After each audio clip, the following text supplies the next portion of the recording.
Hello, hello. It is your boy Brandon from Audio Addiction. And of course, I have my two lovely co-hosts, Alex and Therese. Hello on this Thursday. I was gonna say Wednesday, but it is Thursday, so Oh, getting yeah, it is. confused. Brain broken. Same. But excited. We are doing part 2 of IU tonight. So if you missed part 1, you can check it out on YouTube or Patreon if you'd like.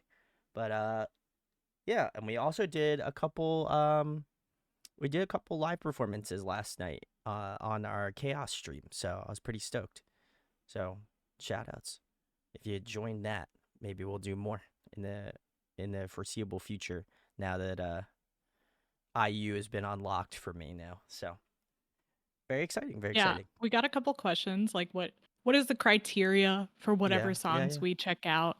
And really there's no like criteria. We look up discography, we put discography into playlists as best we can. Like I know there's a ton of fan videos and like re-uploads with different subtitles, so there's bound to be errors or we'll miss songs trying to dive into someone's discography. But that's why you guys let us know what to check out. So Yeah. And if, for those who are uninitiated, I am the newest to K-pop. I've graduated to toddlership now, so now I'm at a toddler level. I'm hoping next year, I don't know, we'll move up the ranks. So I'm very excited, very excited. But yeah, we got a yeah. couple ones last night, so I feel like may cry tonight. I don't know.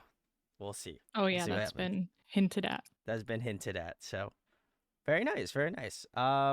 Teresa, you want to go over what songs we'll be doing tonight? Yes. I posted this playlist beforehand, so if you guys had any questions or add-ons, we did it on Monday. And then also through our Discord server. So the playlist for today is starting with Above the Time, Oh, then going into Blooming, then a live clip of Love Poem, and then 8 featuring Suga of BTS. oh, Next is Celebrity, then Lilac, then Coin, then Strawberry Moon, Holshi, Shopper, Love Wins All, and a live clip of My Sea from the Golden Hour tour. oh, Um, nice. yeah. And we're in for such a good treat today. I'm excited. I assume you have seen most of these, Alex, or no? You said you Yeah, were excited, yeah, so yeah. very nice, I very am nice. very familiar with like the second half of that stuff we're getting to. Mm, gotcha, gotcha. Very nice. Well, Wanderer, thanks for joining, and super stoked to have everyone in chat. Very nice, especially Yeah. people that came for part 1. Very cool. All right, awesome.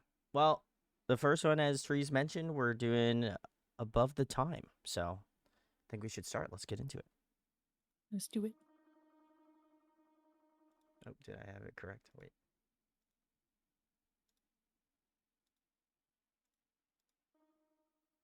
Okay, cool.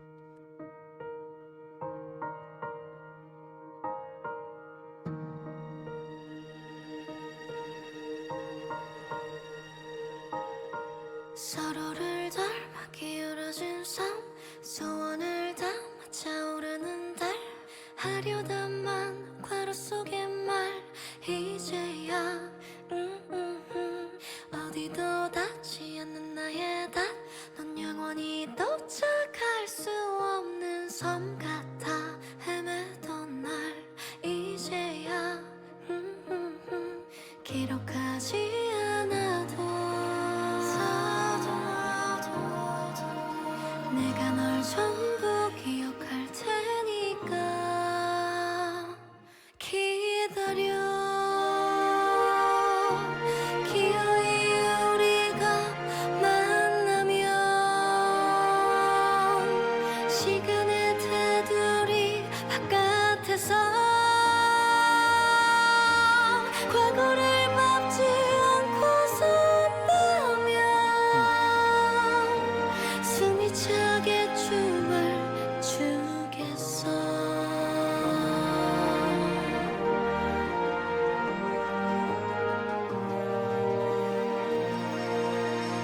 이제도 받지 않은 나의 밭 끝없는 밤 남겨진 반 넌 어떨까 나와 같을까 알 수 없음 배 아파지던 맘 더 멀리 자유 그 위로 가자 내일이 우릴 찾지 못할 곳에서 기쁘게 만나 이제야 한눈에 찾지 못해도 돼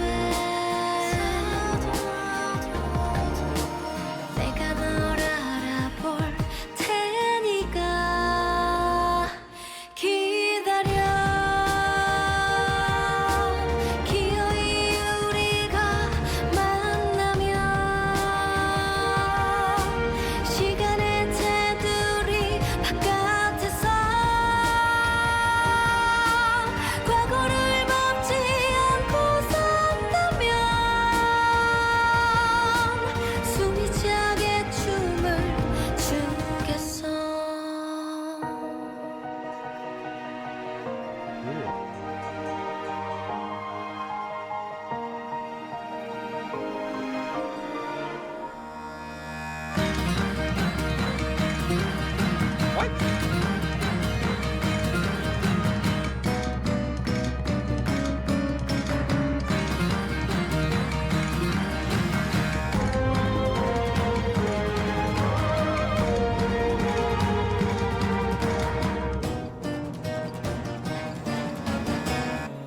드디어 That was a crazy bridge. 기다림의 이유를 만나러 꿈결에도 있지 않았던 잠결에도 잊을 수 없었던 너의 이름을 불러줄게 기다려 잃어버렸던 널 되찾으러 엉키었던 시간을 견디어 미래를 쫓지 않을 듯 빨라 숨이 차게 달려가겠어 긴 서사를 거쳐 비로소 저절로 접혀 나 두려움 따윈 없어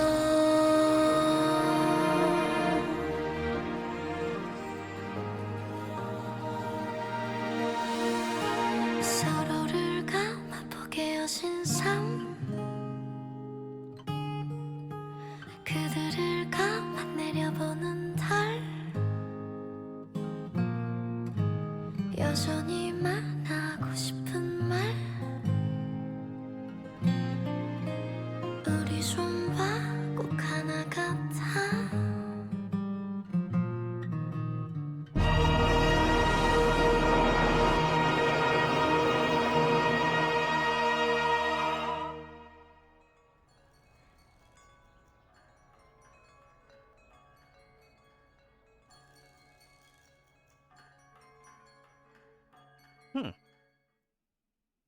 All right.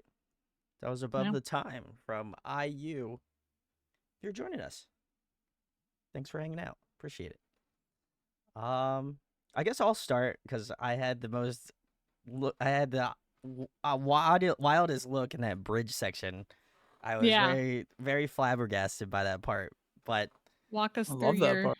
your thoughts. I thought it was good, by the way. I don't want to discount I was just surprised that it went into that section, but it kind of gave me a little bit of like Irish jig type, like, type of Yeah, Song of My People. I'm glad you could get representation in an IU song, Thank you. But no, I thought it was very interesting. Nice change of pace. I also liked their like little choreo section too as well. That was really nice.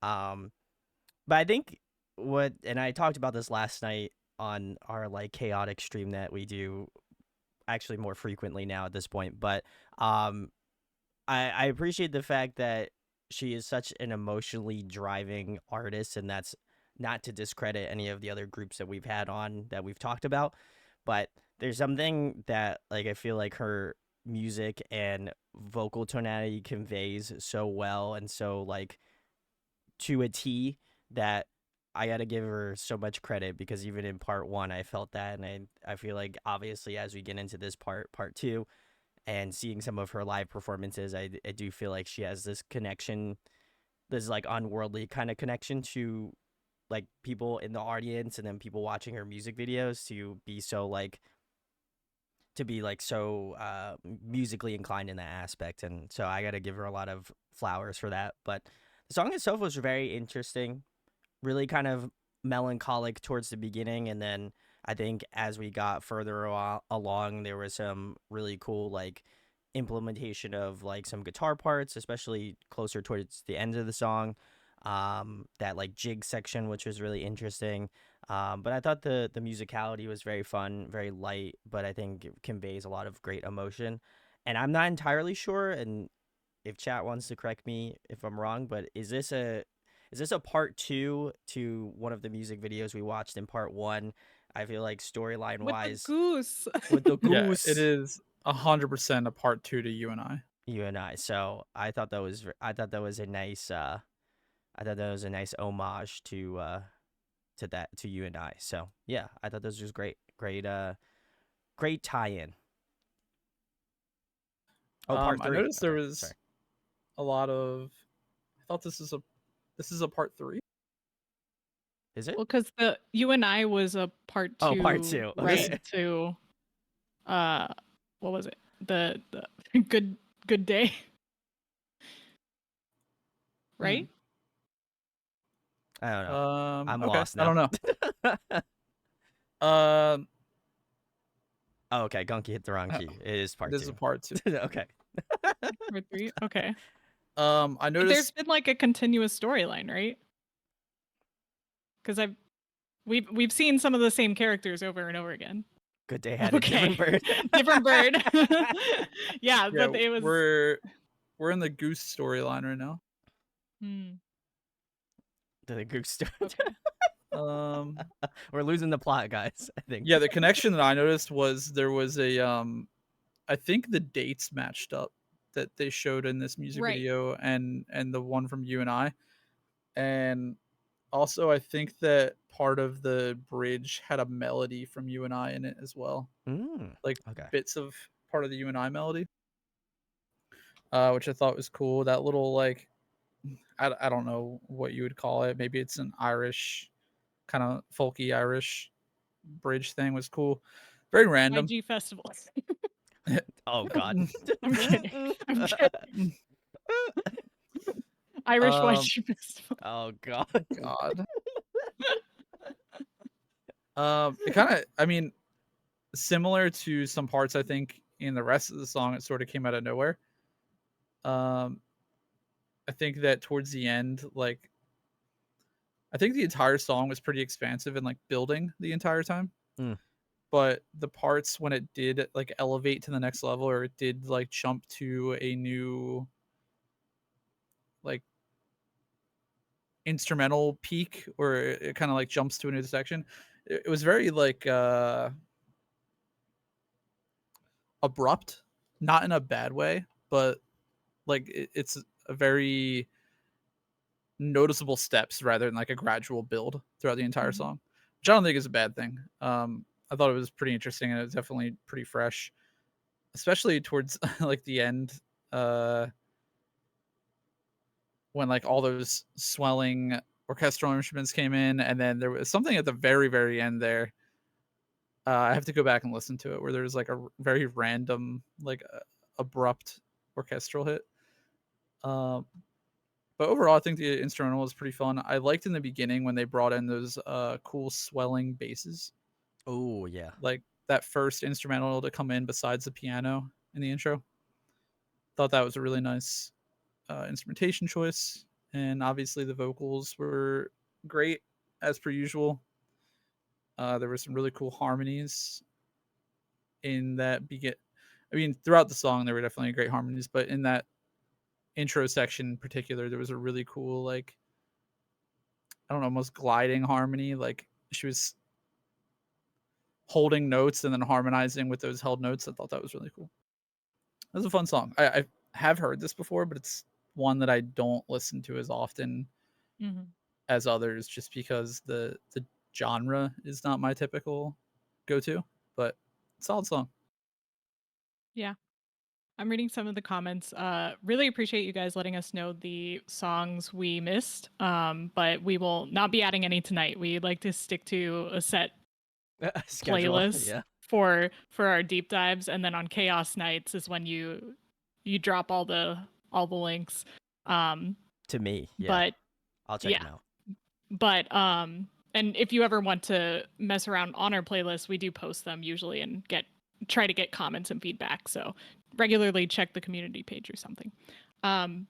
Yeah, I agree with you there, Alex. It's been a while since I've listened to this song, and I remember now why that has been, because of that Irish breakdown they had.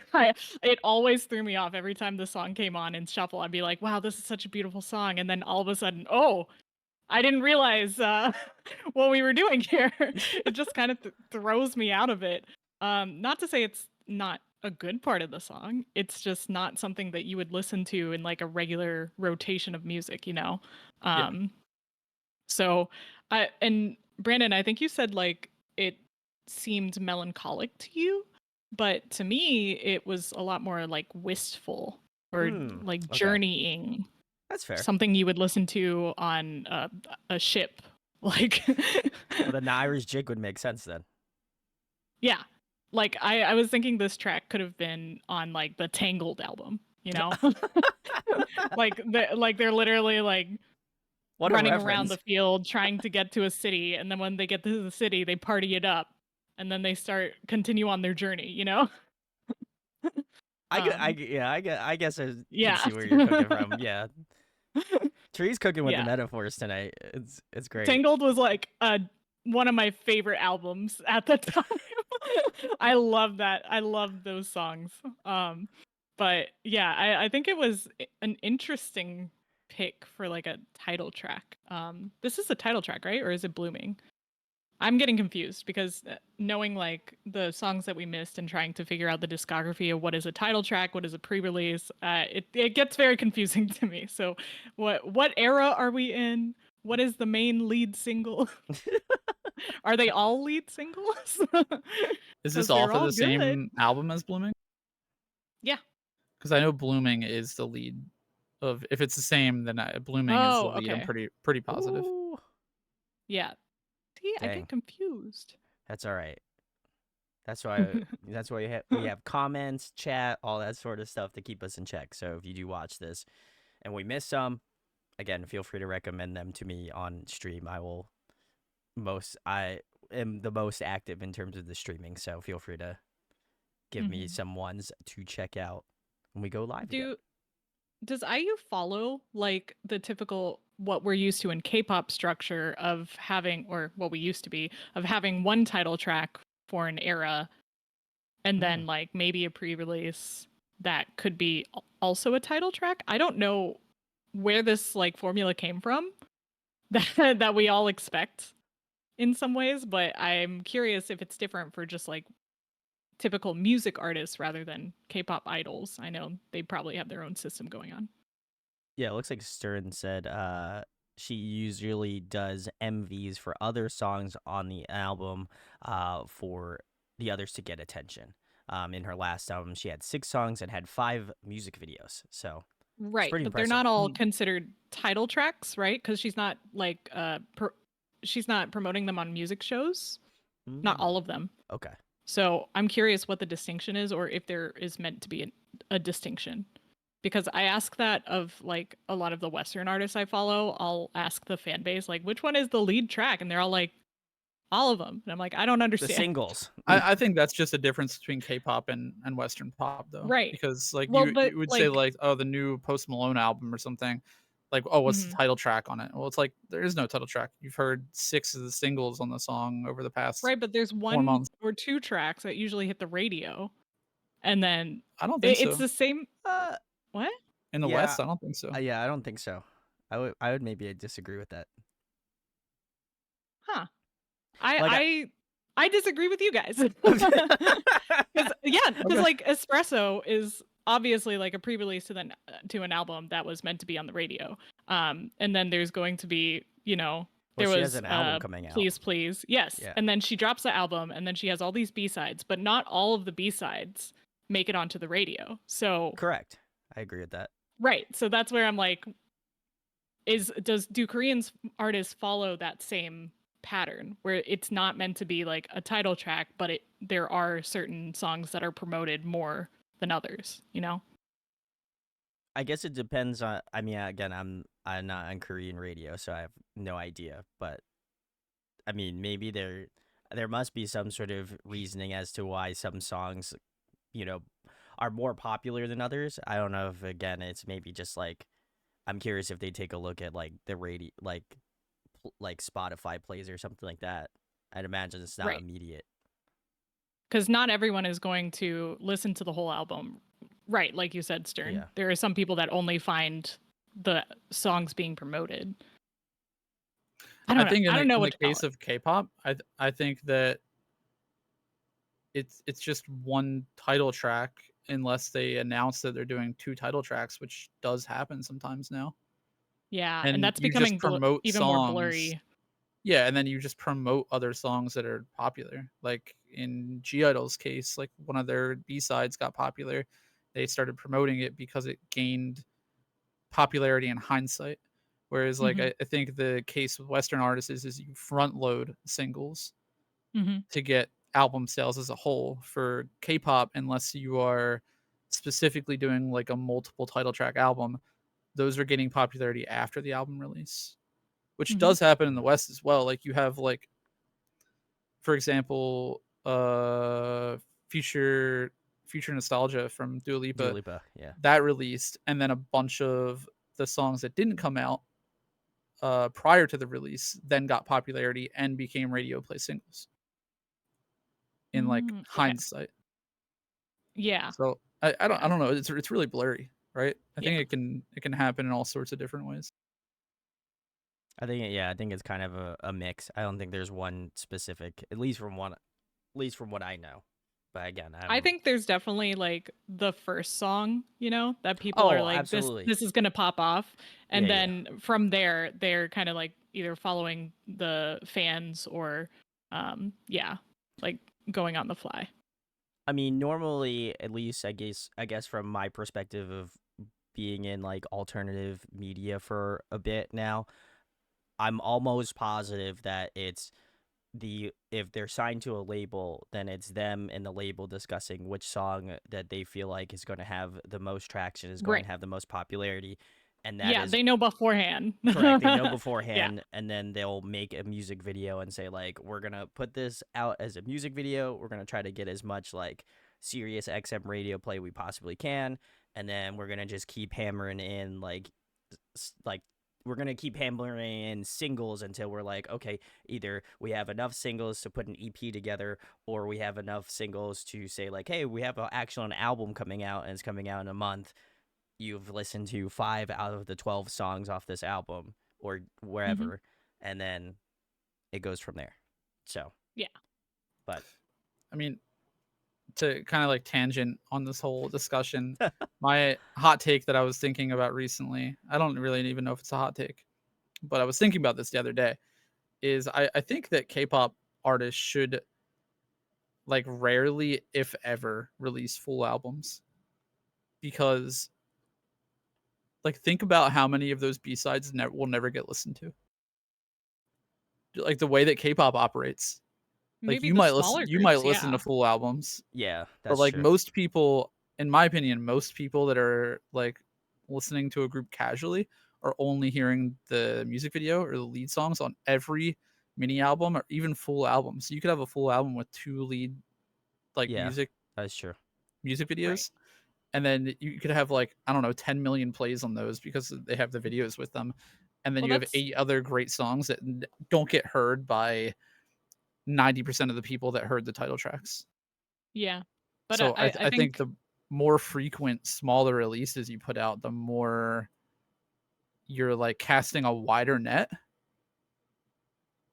yes. And you that's know? what all the rookie groups do. Like they start with a single, they move into like another single, and then they eventually release an EP, but they don't get like a full album until maybe a year or so into their career.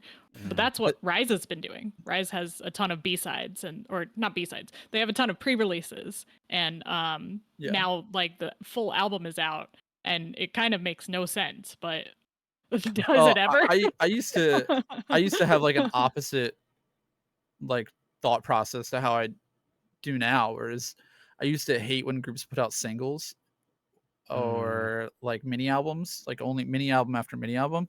But now I'm like, okay, I get it. You should be doing these.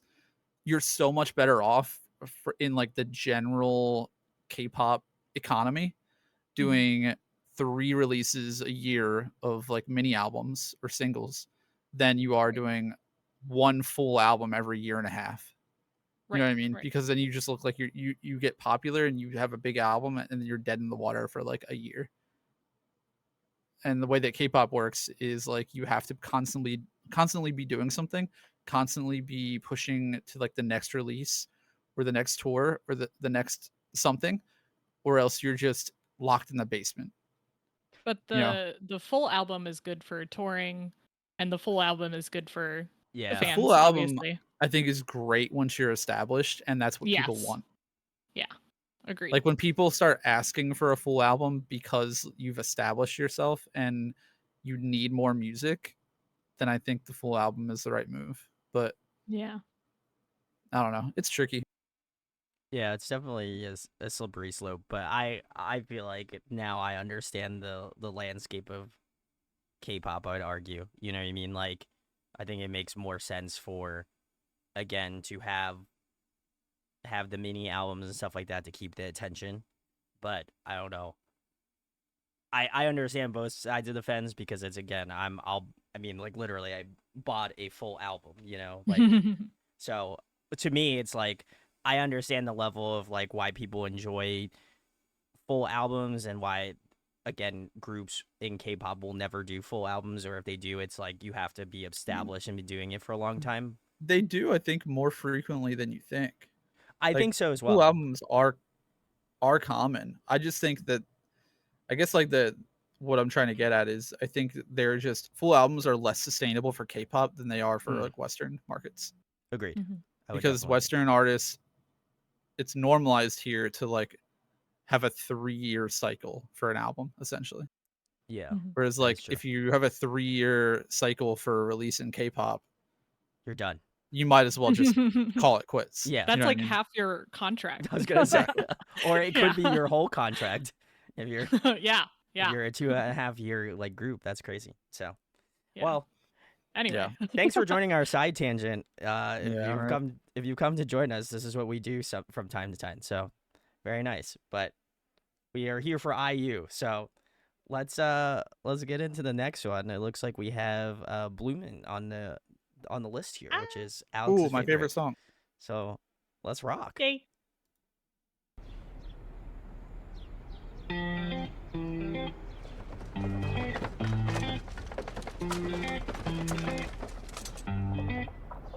뭐해라는 두 글자에 네가 보고 싶어 날 속맘에 담아 oh.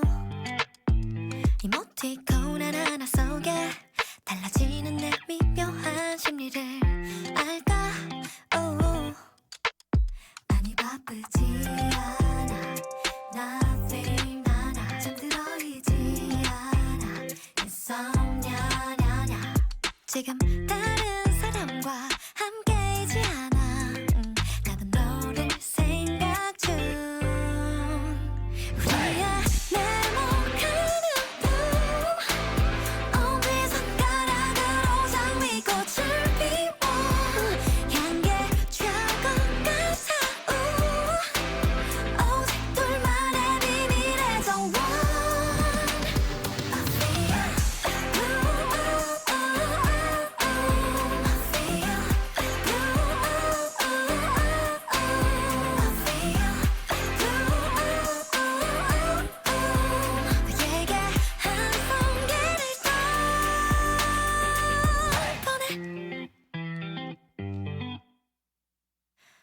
샘 작업으로 업데이트 흥미로운 이 작품의 진위 That's me oh.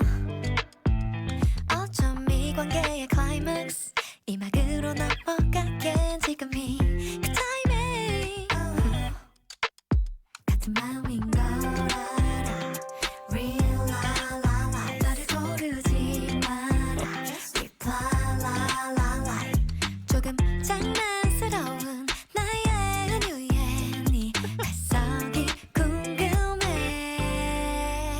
우리의 색은 green and blue 엄지 손가락으로 말풍선을 띄워 금세 터질 것 같아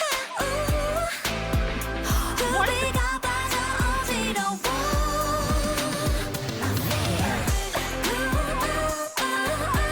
That's how I text my friends.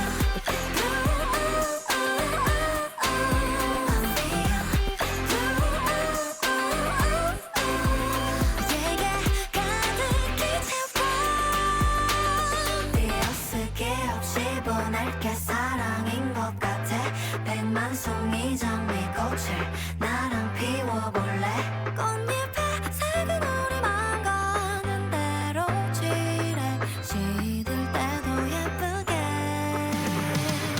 Ooh, those big 80s drums. I like that. 엄지 손가락으로 장미꽃을 피워 향기에 취할 것 같아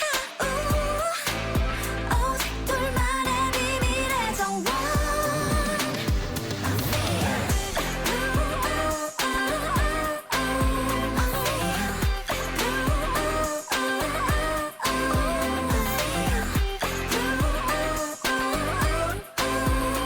내게 한 송이를 보내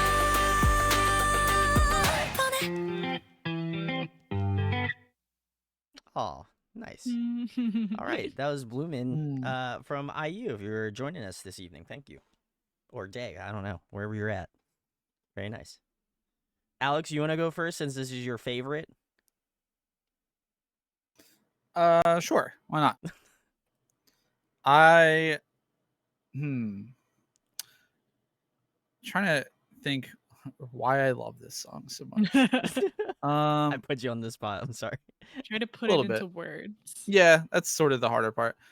I think that the reason I like this song is because it's the first IU song that really like resonated with my musical tastes. Okay.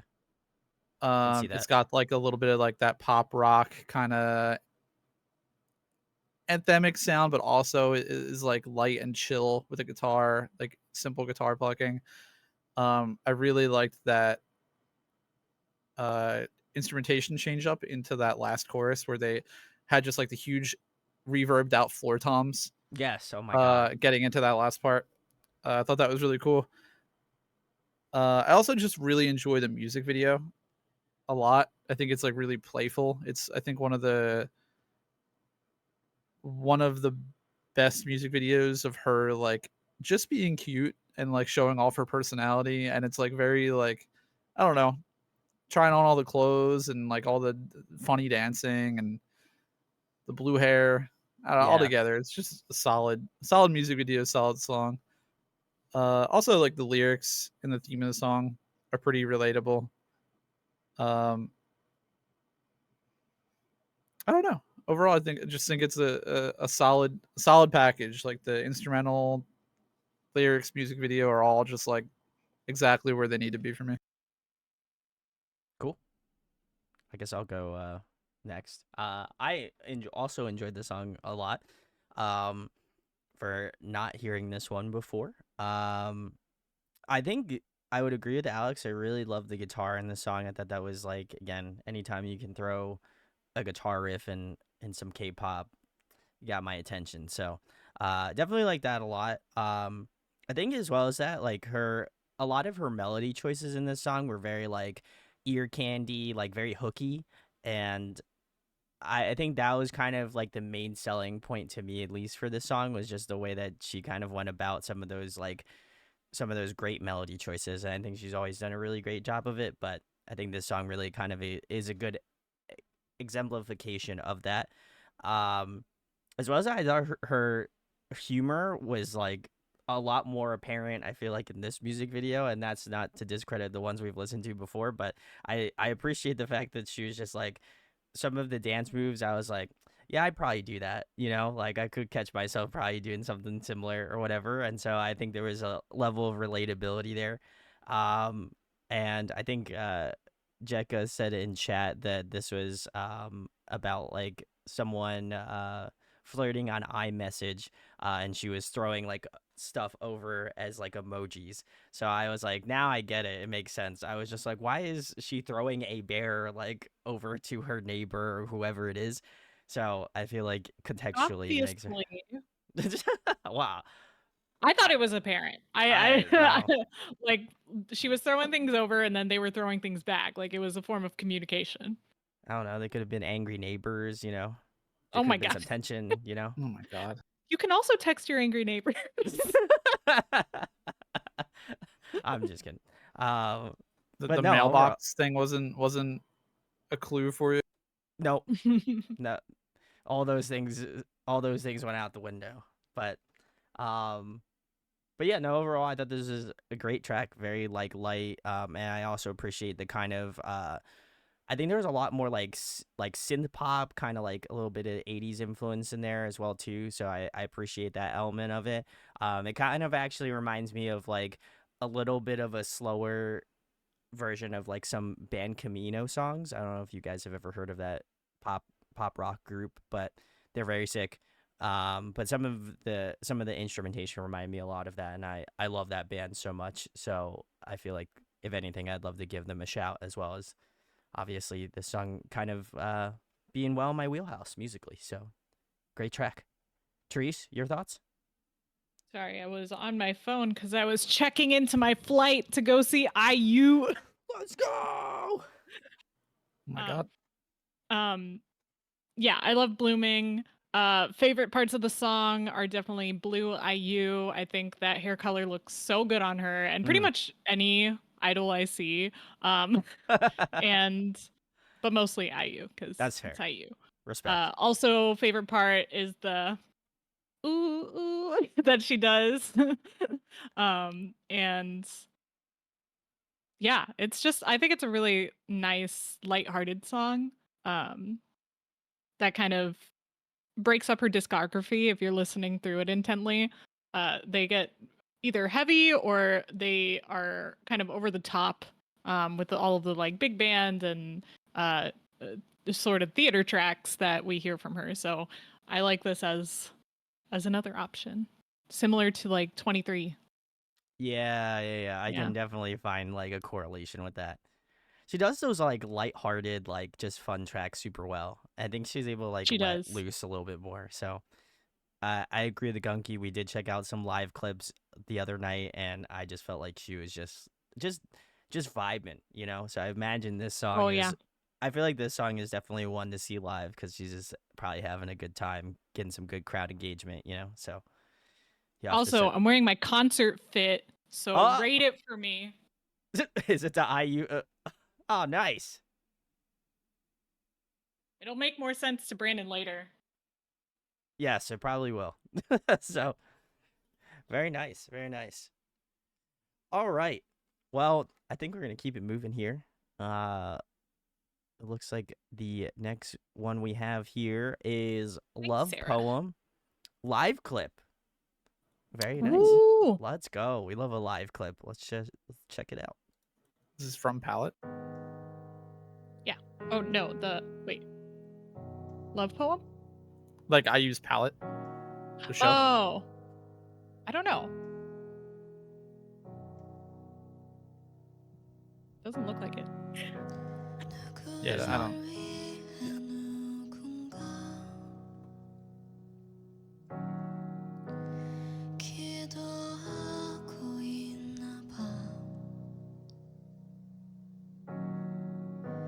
숨죽여 쓴 사람 시간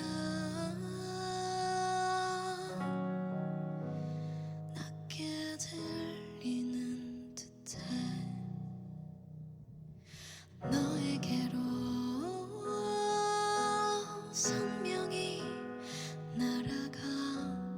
늦지 않게 자리에 닿기를 I'll be there 홀로 걷는 나의 뒤에 Singing till the end 그치지 않은 우리 노래 아주 잠시만 귀 기울여봐 유난히 긴 밤을 걷는 날 위해 부를게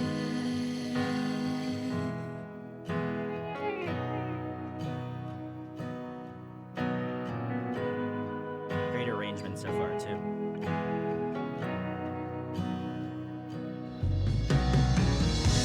또 한 번 너의 세상에 별이 지고 있나 봐 숨죽여 삼킨 눈물이 여기 흐르는 듯해 할 말을 잃어 고요한 마음에 기억처럼 들려오는 목소리 I'll be there 홀로 걷는 너의 뒤에 Singing till the end 맞추지 않은 우리 노래 아주 커다란 숨을 쉬어봐 소리 내우는 법을 잊은 널 위해 부를게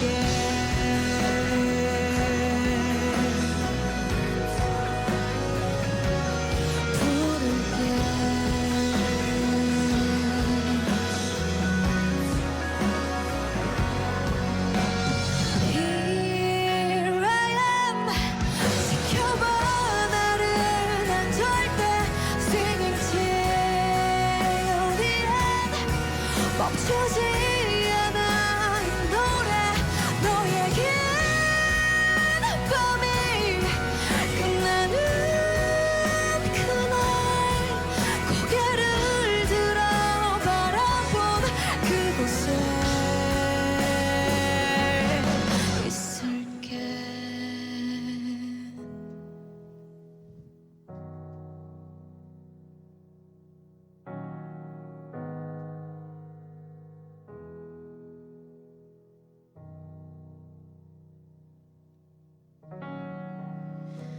누구를 위해 누군가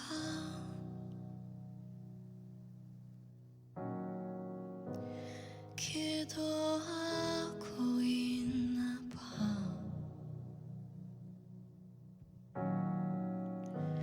숨죽여 쓴 사랑 시간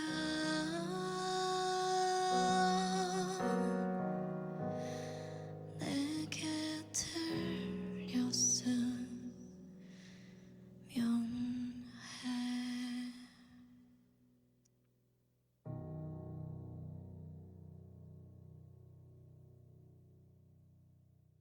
Show us the tears, Brandon. I don't have any tears right now, but I definitely was feeling this one for sure though. Mhm. All right, this was Love Poem by IU. Very nice. I guess I'll start. I thought the emotion she conveys in this song was so beautiful. I think there was something about, like, again, starting off the song with just her and piano is, I feel like, a tried and true thing that no matter what genre you do is just like will make you emotional. So I feel like I obviously love that aspect of it, and I think her voice is like really tender in those like softer moments, and I especially with more of the ballads and stuff, like you get to hear a little bit more of like the the like wispiness of her vocals, like kind of like the breaths and stuff like that, and I feel like there's just so much tension in like a beautiful sort of way that can only be conveyed by IU. So I like that aspect of it. But then to also have like a great accompaniment, I feel like that was another layer to this track that I think again accentuated her obviously proficiency of doing ballads and really kind of conveying a lot of emotion. So I feel like that was great. Um, but yeah, I actually enjoyed the like softer moments of the song. I feel like that was kind of what pulled at the heartstrings, especially closer to the end. Actually, at the end of the song, where it was just like her having like those like large spaces and her kind of like filling out the vocal spots, and then having like the piano do like one chord to just kind of have it string out a little bit more. I absolutely believe that was like at least the part that touched me the most in the song. So, but yeah, we know IU can obviously do can do ballads very well, and I think this is again another one to add to her like arsenal of already fantastic tracks. So yeah, this is Yeah. awesome.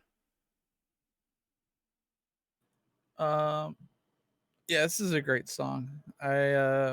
This is off of the same album, by the way, as Blooming Oh, okay. and Above the Time. It's off of her mini album called Love Poem, but Oh, okay. Okay. it's not the, I guess, like the lead or the title track, but very popular IU song for sure. It is. I don't think I've ever seen this like live clip. I think I Mm. enjoyed it um more than the studio version. I really like Ooh. the band arrangement that accompanied it. Mm. The song on its own, I think, is really. I know that IU wrote it, or she co-wrote it. I think she's one of two writers on it, Mhm. from what I saw. But it's just a really, I don't know, very sentimental ballad about. I think it's sort of about like it's like a love poem for people going through hard times, from what I saw, Mm. or for like loved ones going through like tough times. Mhm. It's basically just like an "I'm there for you" kind of song. Yeah. And I like that. I feel like especially in this arrangement, it shows off her vocal range so much. Like there were some Mhm. parts where she's really like singing lower than I would expect her to sing, to be able to sing. I think just because I when I think of IU songs, I usually am associating her with a very light, airy voice and like Right. a little bit of a higher register.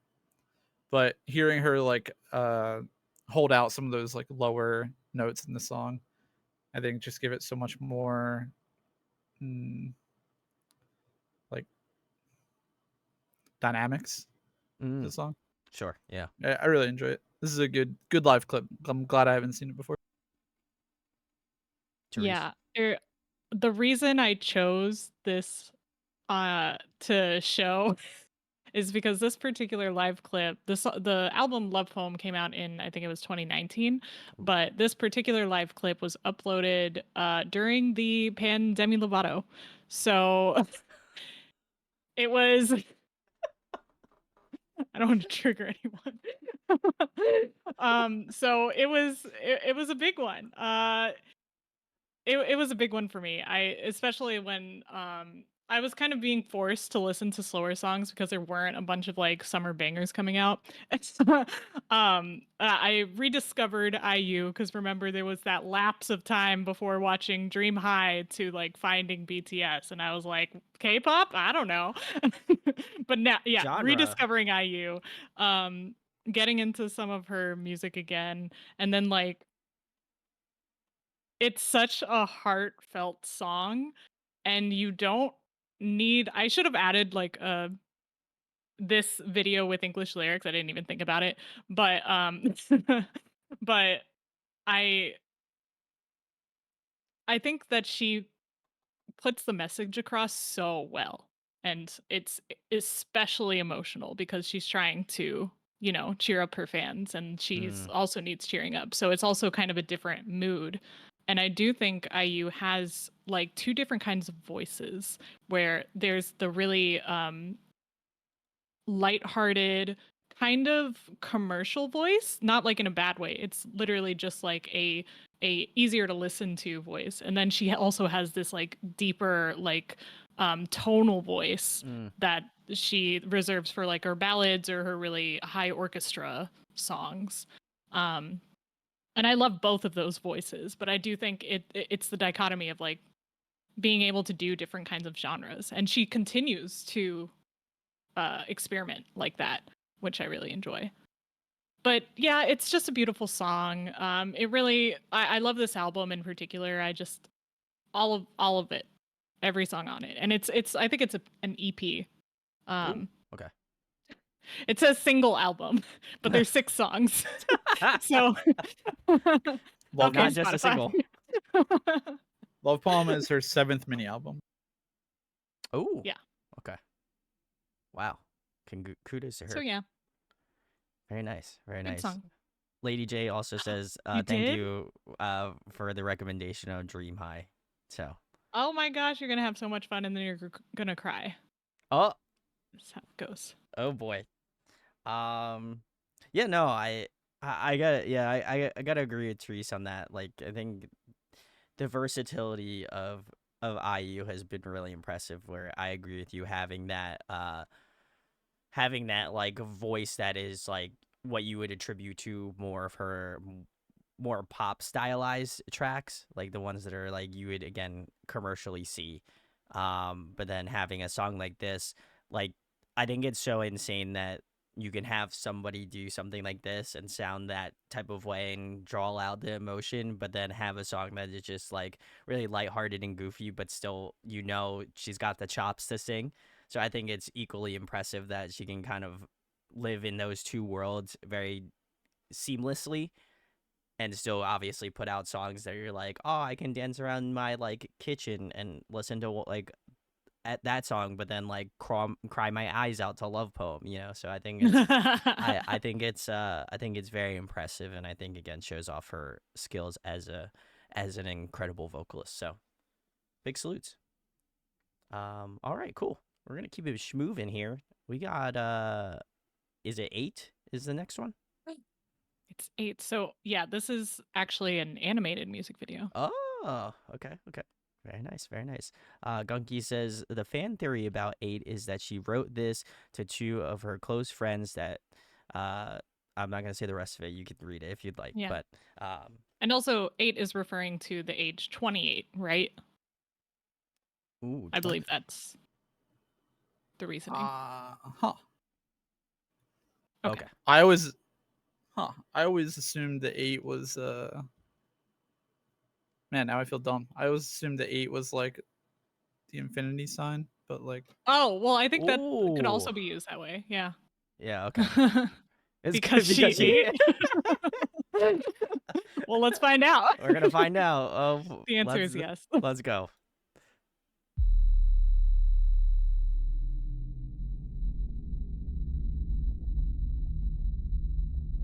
Oh, and this doesn't also feature Suga, just in case you're unaware. Produced and featured. Oh, produced and featured. Very nice.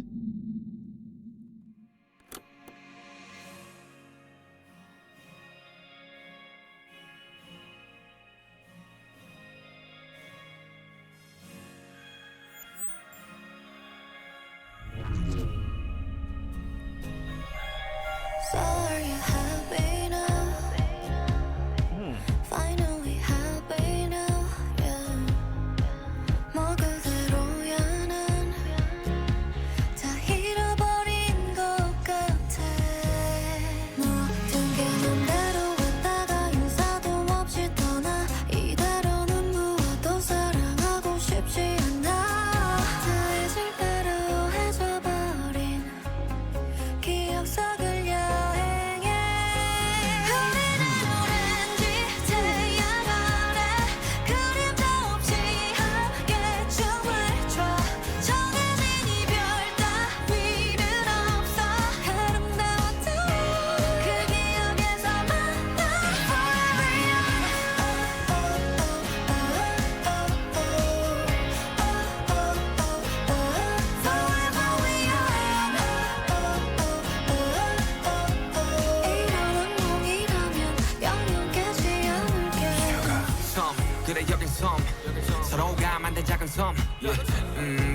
배경 영원이란 말은 몰았어 작별은 마치 자라고쳐같이 그리움과 같이 마주하는 아침 서로가 이 영겁을 지나고 그 선에서 다시 날 위로하던 누구의 말 다루고자 한 뼘짜리 추억을 잊는 게 참 쉽지 않아 시간이 지나도 여전히 날 붙드는 그곳에 우리는 오렌지 태양 아래 그림자 없이 함께 춤을 춰 정해진 안녕 따위는 없어 아름다웠던 그 기억에서 만나 내일은 서로를 베고 누워 슬프지 않은 이야기를 나눠 우울한 결말 따위는 없어 난 영원히 너이 기억에서 만나 Forever young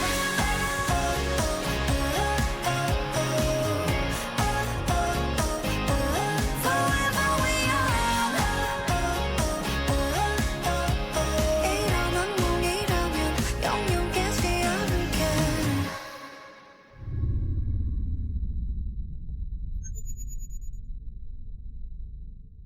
I could have gone for like another 30 seconds of this song. Right? Also, it's been a while since I've seen this.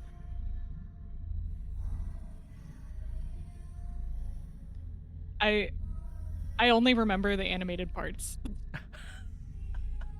I was forgot like, that she was like in a whole chamber. I was like, wait a second. I was like, Teresa was like, yeah, this whole video is animated. And I was like, okay. And then Nah, she shows up. it was just part of it. Yeah. Okay. I I was like, wow, forgot. this animation looks Straight up incredible. forgot. She looks so lifelike. It's crazy. Oh my god. All right, cool. All I can say is I'm glad that wasn't another 30 seconds because I was real close to letting a tear come down my cheek. Oh, same. Yeah. Oh, dang. That's why I we was really missed hoping it. another 30 seconds. I'll let it all out. Oh. This music video always gets me every time, and it's the exact same part. It's when she is like looking at the plane, and then the tear rolls down her cheek while she's in the dream simulation chamber thing. No. Dude, it's the same part of the music video every time. Kills me. Oof. Oh, Ugh. no. Yeah, I think for me it was like I what if I saw the lyrics I probably would know, but especially the one I think there was one scene where she's like looking out like a window like outside and like I can see her like and just whatever the lyrics were, I was just kind of like I'm trying to immerse myself into it a little bit more. And I think it just again I'm probably paraphrasing, but it had something to do with like not being upset like if obviously people move on with their life, things happen to move on in your life and like obviously they want you to live your best life, beyond them. And I felt like, oh man, that one hurts. That one hurts good. You know what I mean? So Well, it's a weird song, right? Because it like the instrumental is pretty upbeat, and it gives you the idea that like the feeling that I get from this song is that it wants you to be happy, but it's a really sad song. Like the undertones of the song are really, really sad, and like the music video is definitely like it's like a mix. It's telling a pretty like bittersweet story where it's like cherishing the good memories and the good times, but like I don't know, it always like messes with my emotions because I never know how to feel with this song because I feel like the song and the music video give me it's like pulling different emotions really hard in like opposite directions, and it feels really hard to figure out exactly how I feel coming out of this song. Yeah. I would agree with the Gondos comment. They said, I think it's about learning how to move on and keep going without forgetting. Like, would absolutely co-sign that sentiment because I think it's like, I think you think about the people that in your life that have gone away, for whatever has happened. But I think it's like remembering all those positive memories that, you relate to or like that have been a part of your life. And so that to me I think was like I think that was kind of like the mental realization that I had while listening to this song, was just like thinking about people in my life that have like gone away or died, or and just those types of those things that you have to confront in your life. And like, not to say that I feel like people can move on from any stretch, in their life, but I also think it's like so important to remember how much of a profound effect they may have had on your life. And so I think it's a positive representation of moving on, but I could also understand if like someone felt like the other way and felt like, oh man, this is like really sad, So I think it could really be pertained in either way. But um the feature from Suga was great. I thought that was really solid. I feel like it didn't feel out of place, and it actually rolled into the song super well, where I would imagine, like, I know Suga's got quite a interesting like rapping style and stuff, so I was kind of surprised that it felt like it served the purpose of the song, but didn't feel like it overstayed its welcome. It had like a good section, and there was also some parts where he offered some clean, like some vocals as well too. So I kind of appreciate that as well. I would have liked a little bit more. Honestly, it would have been really interesting if that last part where he's singing and like IU came in and they kind of did some harmonies. I think that would have like really sent it over the top for me. But Yeah. but yeah, in terms of the The song game of itself, Suga harmonizing with IU is so funny to me. I mean, hey, whatever. I think know it'd he be can tight. sing, I but think it'd be like tight. IU. Yeah, that's true. That's true. That's true. Yeah, she's the queen. Yeah. But I think the song itself was great. I think in terms of like, would I, because I have to think about it in the context of would I go back and listen to this one, like I think I would, but maybe with some reservation, because I know it would well up some like emotions inside me. So it's like one of those songs that if it came on, I'd probably listen to it. But also at the same point, it's like if it came on, it's like, am I ready am I emotionally available and ready to cry? That's the Mm. question. Oh, they did, Chika? They did they harmonize? Because I know they did the song exchange on Palette, but I don't Oh, remember the live performance, to be honest. it'd be so sick. This song is so short, and it makes me a little bit mad. Like, it's a great song. It's very, what's the word?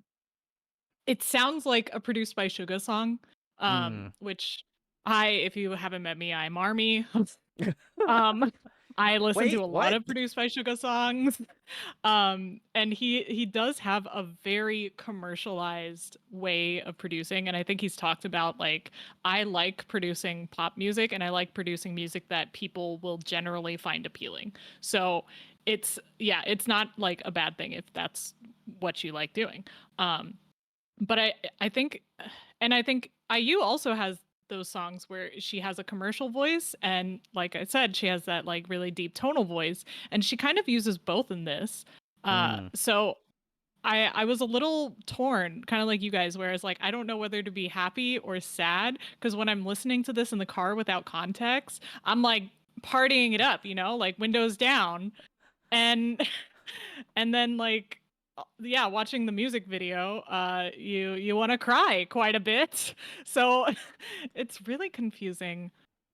It's not my favorite IU song, and it's not my favorite Suga feature. So I'm just kind of torn on how to it'll just like come on the playlist and I won't skip it, but I don't know how to treat it like I would Love Poem, or Ooh, true.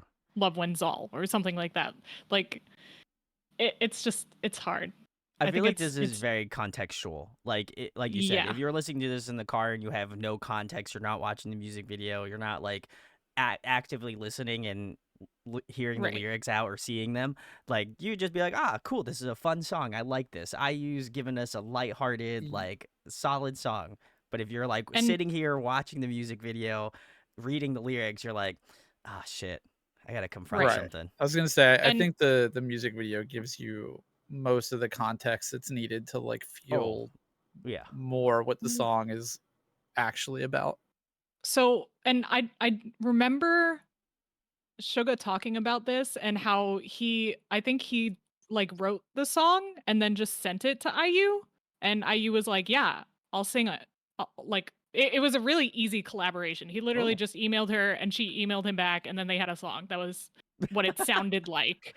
Must be But you nice. guys can correct me on that. But that is a very it's funny because I feel like IU had the lyrics ready and Suga had the beat ready, and they didn't line up, and they said, "Oh well." Because that's a very BTS thing to make a happy sounding song about something very sad. As yeah, as we have done an entire month on BTS plus, I'm well aware of that now. So I don't know if that's the case. I'm sure she contributed like melodies and stuff. Sure. Because she can write her own songs, I realize. Yeah. Yeah. That's great. That's great. Well, She's listen. like, "Yep, this sounds good." She's like, print, send it to print. You know, she's ready. But very cool. All right. Well, let the sadness train continue. We are gonna, if one of us cries at the end of this video, then you got us. But this next one is celebrity. Not a sadness train. Yeah, let's wrap up the tears real quick. Check this out. Okay. I mean, put him back in my face. All right, cool. Let's get into celebrity then. I feel my tear ducts drying already. Right.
지쳐버린 표정 마치 전원을 꺼놓은 듯이 심장소린 too quiet 네가 가진 반짝거린 상상력 아이덴티티까지 모조리 tired 넌 빠르지 아직 못다 핀 널 위해 쓰였지 헤매도 저네 웃음 짓게 되길 더 원해난 네 You're my celebrity 잊지 마 넌 흐린 어둠 사이 왼손으로 그린 별 하나 보이니 그 유일함이 얼마나 아름다운지 말야 You're my celebrity 발자국마다 이어진 별자리 그 서투른 걸음이 새겨놓은 네 그림 오롯이 너를 만나러 가는 길 거리로 가면 돼 정선을 따라 잊지 마 이 오랜 겨울 사이 온tum으로 피울 꽃 하나 보이니 하루 뒤 봄이 얼마나 아름다울지 말야 You're my celebrity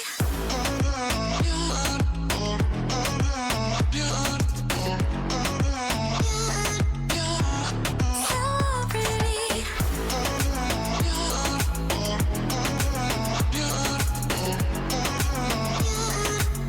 You're my celebrity All right, that was IU Celebrity. If you're joining us this evening or day, I don't know. If you're rocking with. Was this like a callback to a previous album's sort of song or music video? I did see the mention of Love Poem in there. Yeah, Ooh. and then Banana was commenting BB when she was like stirring the teacup, which I believe was a scene in BB, Mm. wasn't it? I don't remember. It seems very like light. The cameos of past IUs.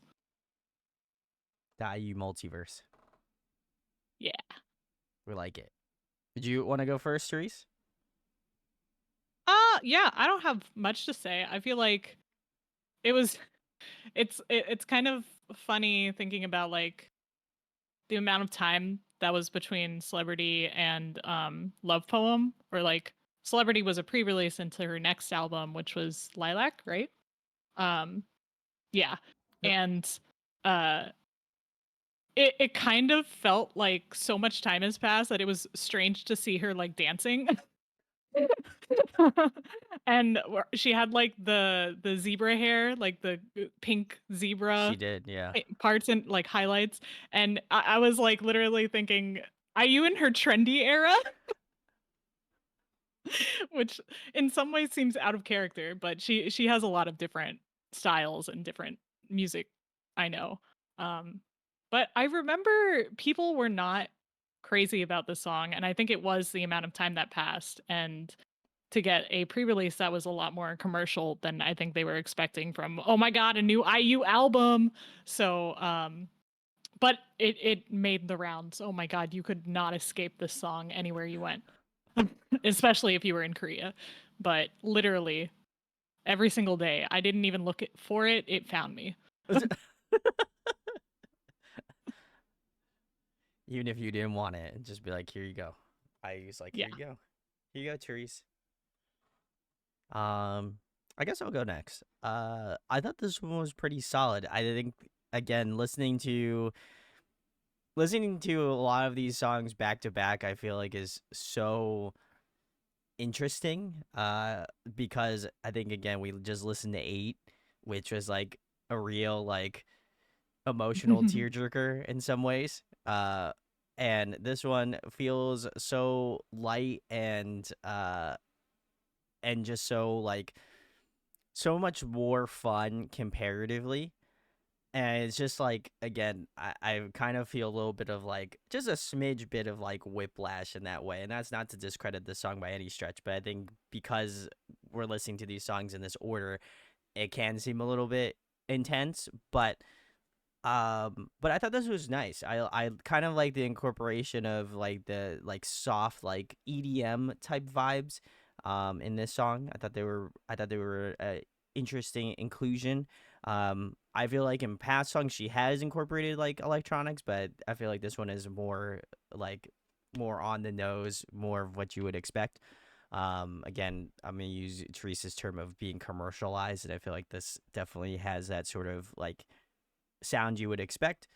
Um, I thought the thing that I appreciated most about her vocals in this song specifically was just kind of like her falsetto, especially as she's saying celebrity. I thought just like the way that that just kind of cuts through the song super well was really nice.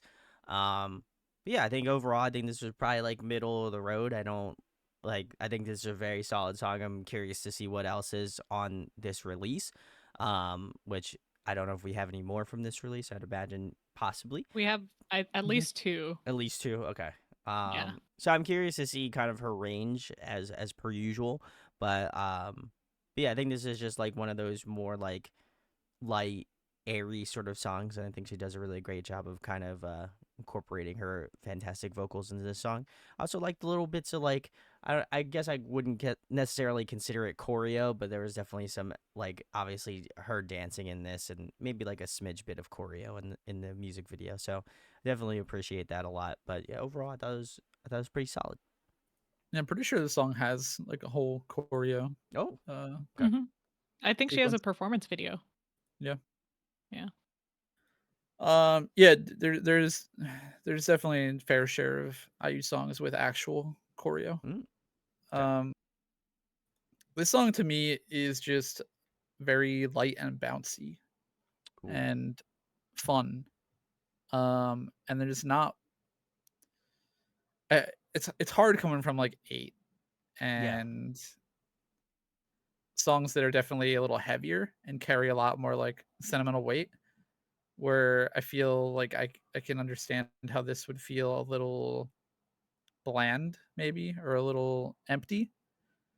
But I think in the context of the album that it's in, I think this song is a really good like piece to offset the scale, because there are Mm. songs that are the opposite.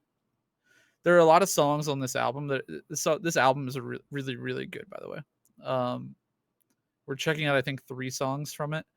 They're all really really solid, and I think this song does a good job in like balancing out the scale a little bit for this album, rounding it Mhm. out and for something a little lighter and bouncy and nothing like too deep. Um, and for I think if that's how you interpret the song, or if that's how you want to look at it, then I think there's nothing wrong with it. I think it's a solid, fun, very K-poppy Yeah, yeah, yeah. release.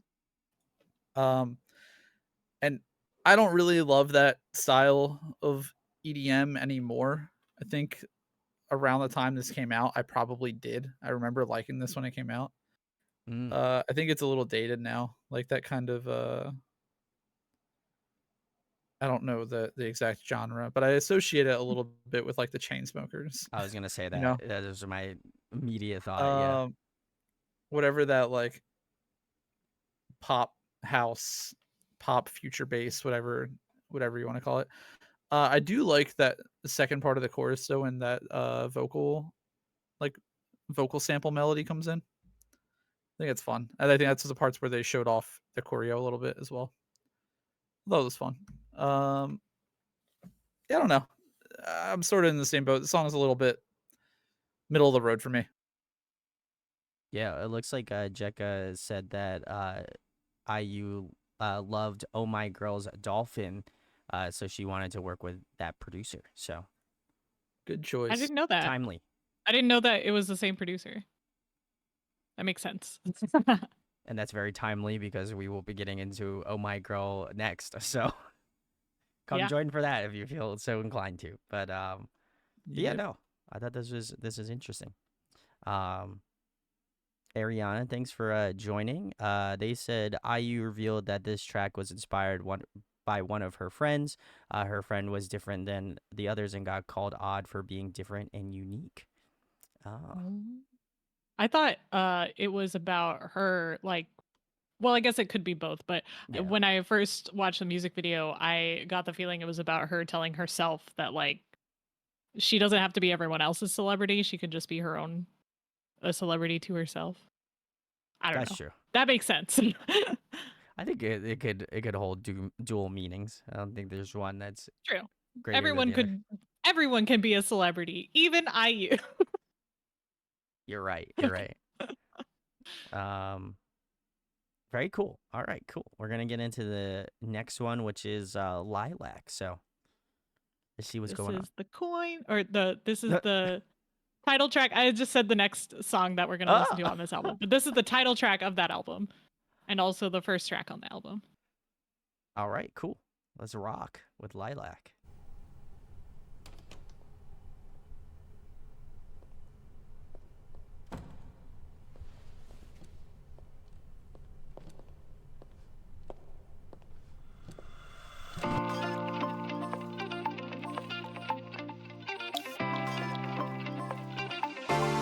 내리는 꽃가루에 눈이 조금만 Okay. 눈물이 고여도 꼭 참을래 내 맘 막힌 비밀 쓸어 노릇거린 어두고서 영원히 돼감을 순간이니까 우리 둘의 마지막 페이지를 잘 부탁해 어느 작별이 이보다 완벽할까 Love me all with your spring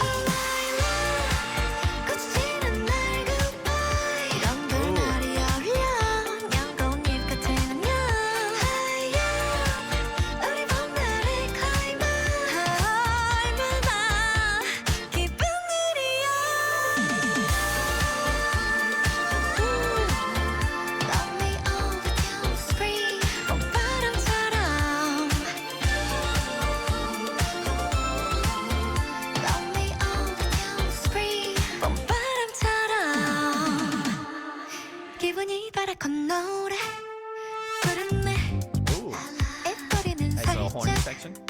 올린 채 어쩜 이렇게 하늘은 더 바람은 더 완벽한 건지 오늘따라 내 모습 맘에 들어 정말 난 그날처럼 예쁘다고 말해줄래 어느 이별이 이토록 달콤할까 Remind me never to mess with IU. Songs missed dream 거치는 날 goodbye 이런 걸 말이 어울려 영건 잎 같은 안녕 우리 봄날의 클라이막스 얼마나 기쁜 일이야 Every song's missed dream 난 구름처럼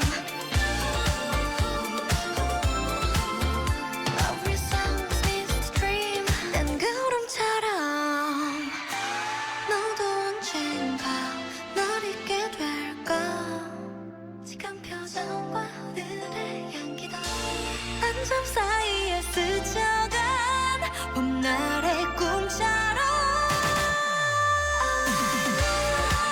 거치는 날 goodbye 내 대답이 날려 넌 약속 같은 안녕 우리 봄날의 클라이막스 얼마나 기쁜 일이야 Love me all the time scream 봄바람처럼 Love me all the time scream 봄바람처럼 Oh, some sax. Let's go. Every song's missed dream 난 구름처럼 Every song's missed dream 난 구름처럼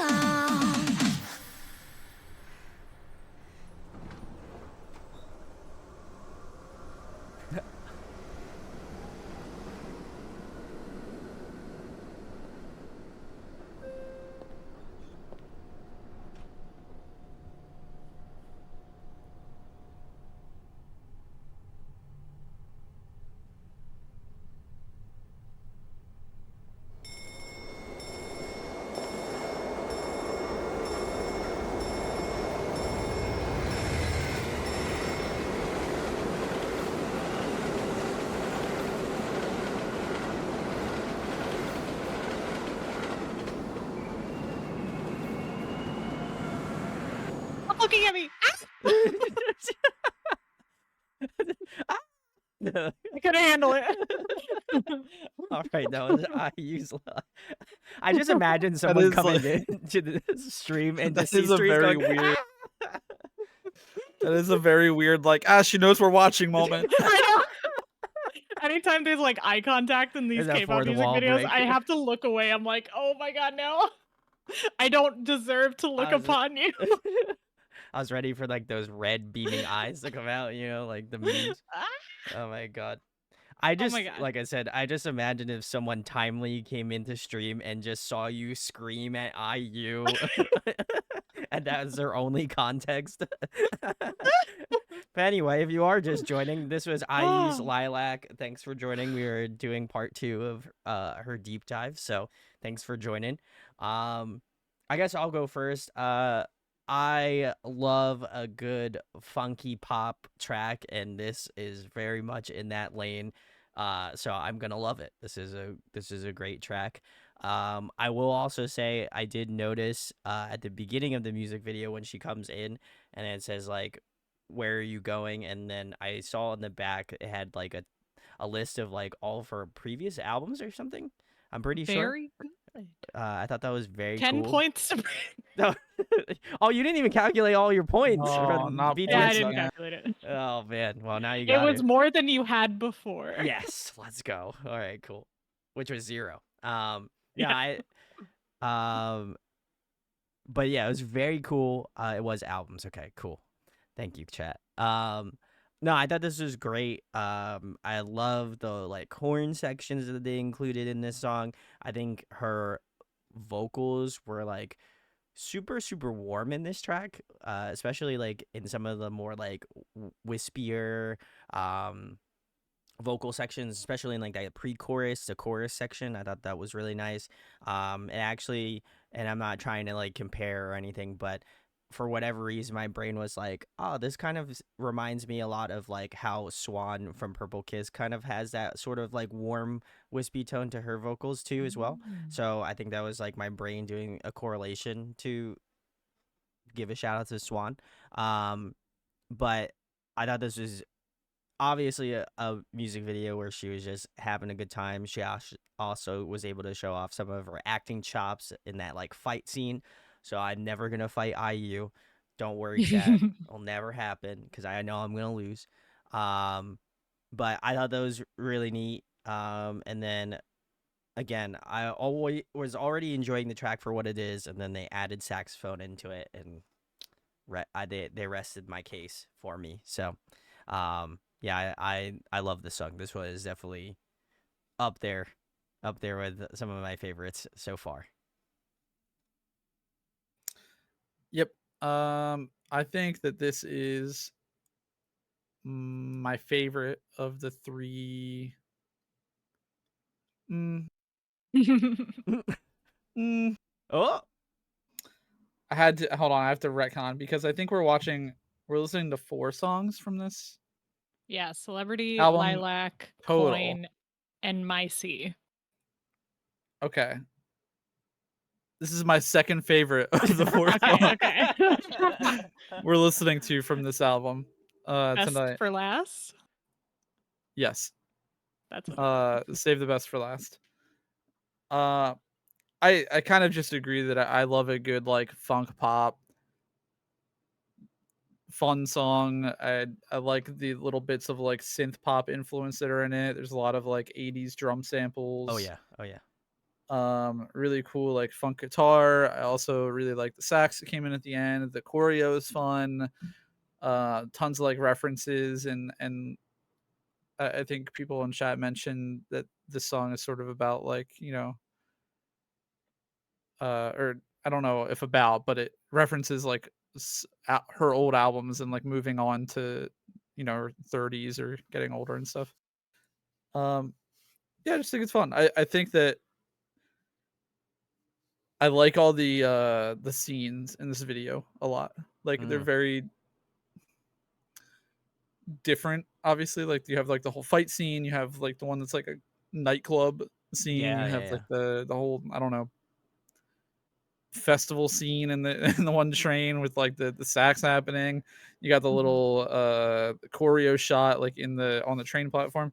By the way, that the shot of them in like the nightclub train car with IU with like the slicked back hair and that Oh, black dress is Oh man. the chef's kiss best IU look to exist. oh. Okay, okay. I'm putting my foot down. Clearly. That is such a crazy IU look. I love it. Therese. So this is what I based my concert outfit on is this album. I actually Ah, have it. It's literally my top shelf album because it's so beautiful. Look at this. it's on the top shelf for a reason, you know. And it's like it's an Oh, overlay nice. that That comes is That's off. cool. so sick. And it's so gorgeous. Everything about this album. The songs are gorgeous. IU is gorgeous. The outfits are gorgeous. There's a reference to her iconic look from Hotel Del Luna, which Brandon, if you ever even Wikipedia'd it, you'd see IU in a purple dress, and that was the dress she started in when she got on the Ah. train.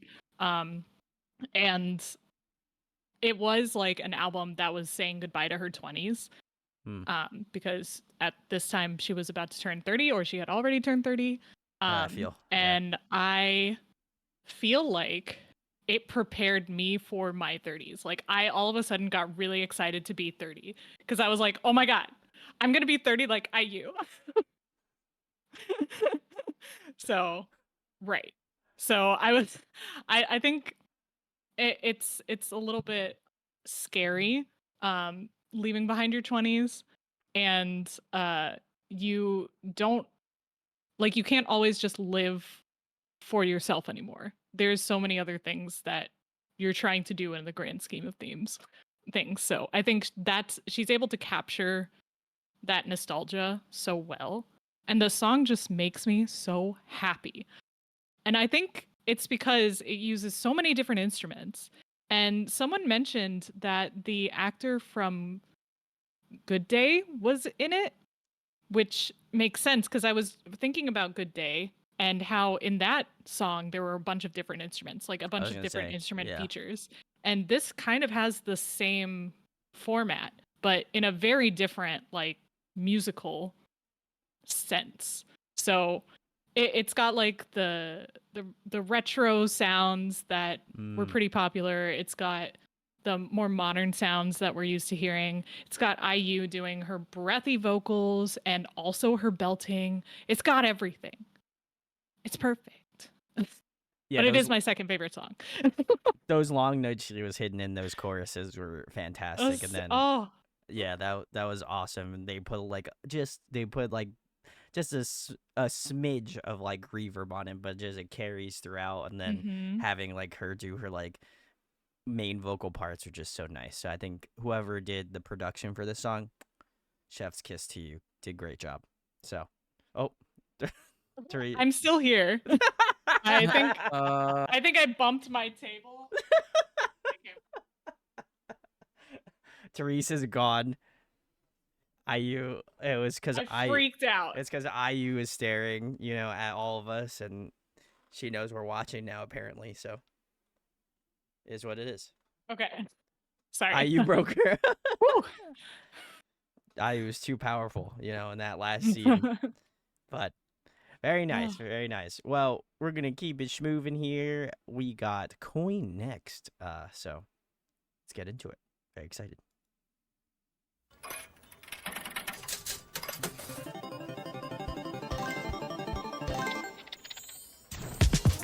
강자에게 더 세게 I love gamble 과감할수록 신세계 on my table I'm sorry 세상이 원래 불공평해 상관없게 재밌지 Now I move, I move, I move, I move, I move Go ahead Don't look, no look, no look, no look, no look What's in my hand Baby 알잖아 내가 한번 미치면 어디까지 간지 마지막 게임이니만큼 후회 없는 실수를 저질러 Can't I am all in All in Can't I am all in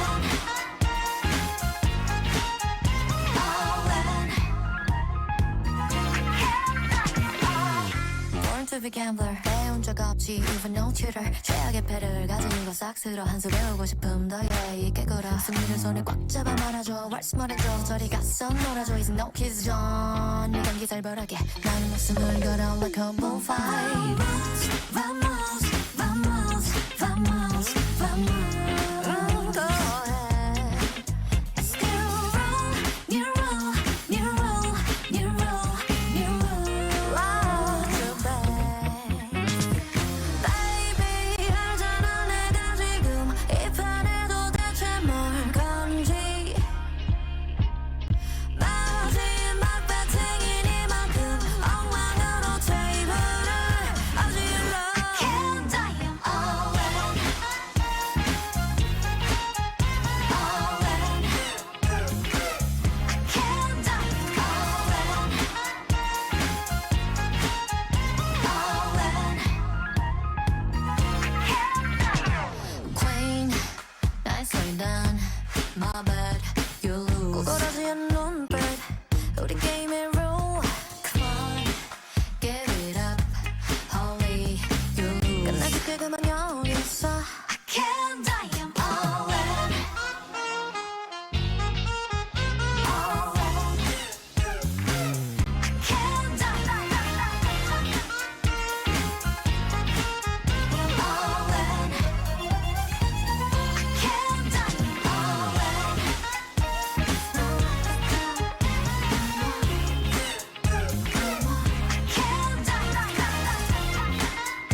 That was IU Coin.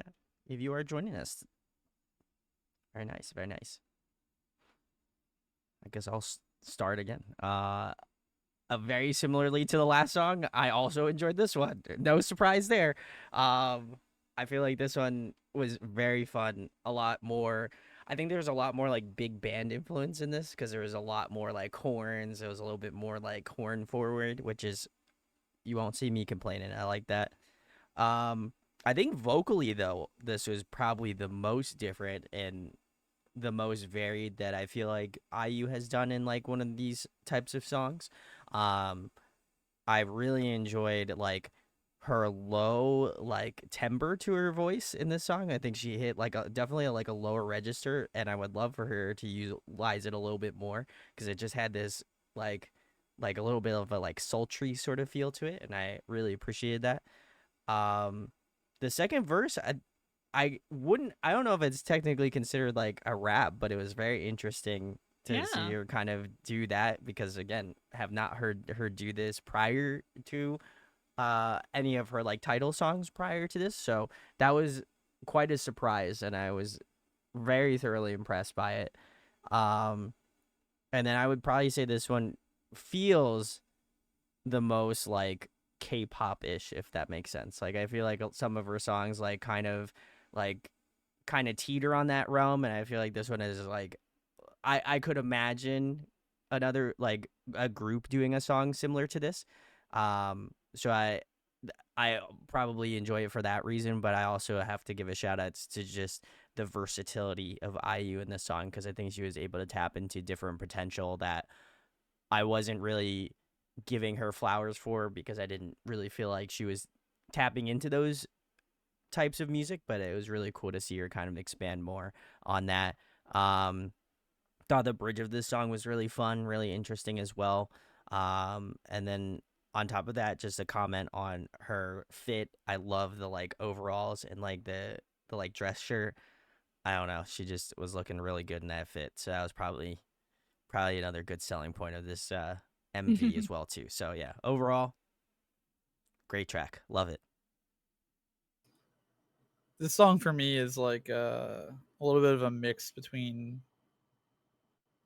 Lilac and Celebrity. I would It agree. has Yeah. like, I feel like it does, it like meets in the middle for what I think both of those songs really excel at, Mm. and like just a like a good song. And I definitely agree that it has like that big band, very like similarly funky big band sound. Definitely leaning more into like the horn section and stuff. I really also, not to just echo Brandon, but enjoy the like IU rap, if you want to call it rap, like the whatever that verse was. I think that was really fun. I think that's like something uh that I don't think I had heard from her um like prior to that. I thought it was just fun. Um yeah, I don't know. There's like the little shoulder choreography I thought was really fun. I thought like the acting was good. I think it's like an overall good song. Uh I think it just gets a little lost in a great album, if that makes sense. Mm. Okay. Makes sense. That's where I'm at with it. I Therese? think I didn't understand what you meant when you were like bridging the gap between Lilac and Celebrity, but now I understand where you were like where what the two songs are bringing is like a lot of interesting instrumentation and funky beats, and then also like the commercialized style and the just like the fun lyrics that anyone can sing along to. um Yeah. okay, yeah, because that I definitely get that. I think some of my favorite songs, not from IU in particular, I like across the board, some of my favorites are just fun songs that the lyrics don't have to make any sense to, you know? I also love Gamble, and I Can't Die. I'm all in. Yeah. Um It's just fun. It's just fun to be able to sing along. Like there's just enough that you can pick up on that you're like, I know what this song is about. I'm just here to dance to it.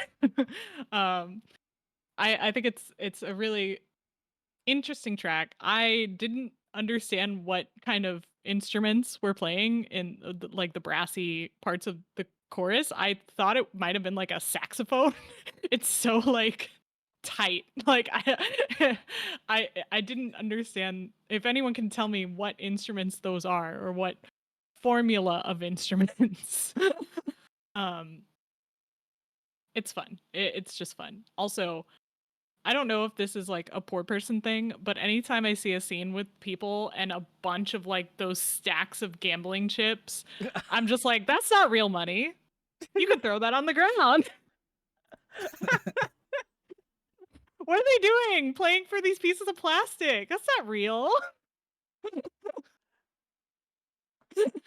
Teresa's never I been to a obviously don't go casino. gambling. I was gonna say, Teresa, neither have I, but I think I've seen enough like Ocean's 11 type. Well, yeah, but heist that's movies. Ocean's 11.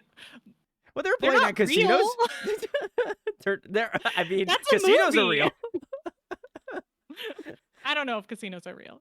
Okay, well, They're all entertainment venues, so it's all fake, right? I feel like this is like a whose line is it anyway bit. You know, this is.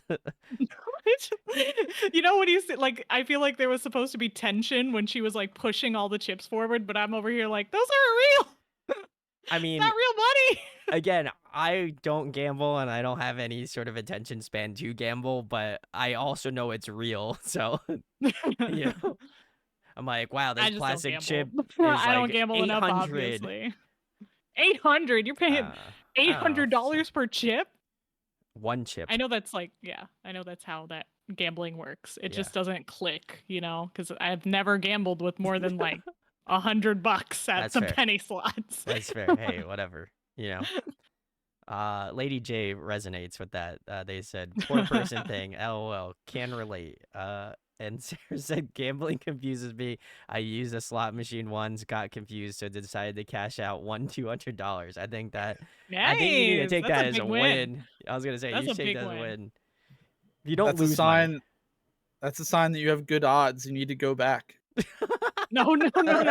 Take that 200 and triple it. No.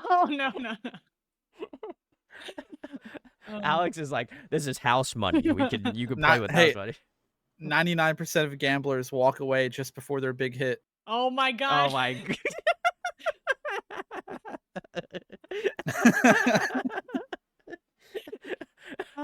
Who knew this is a PSA? Please be responsible with your money. That's all I'm gonna tell you. So this is not advice. We are not professional Money gamblers. is real, even Money if it looks like cute little plastic shit. God is God. I see Alex subscribes to Mion's gambling philosophy. Let's go. Oh my God. All right, cool. Well, IU's not helping that. Anyway, this is Strawberry Moon. This is the next one we have here. So I believe it's a single. very nice. All right, cool. Let's rock.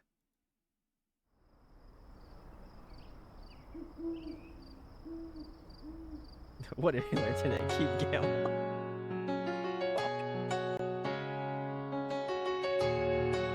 No. 달이 익어가니 서둘러 젊은 피야 미움들의 한 송이 들고 사랑이 어지러이 떠다니는 밤이야 날아가 사뿐히 이루렴 팽팽한 어둠 사이로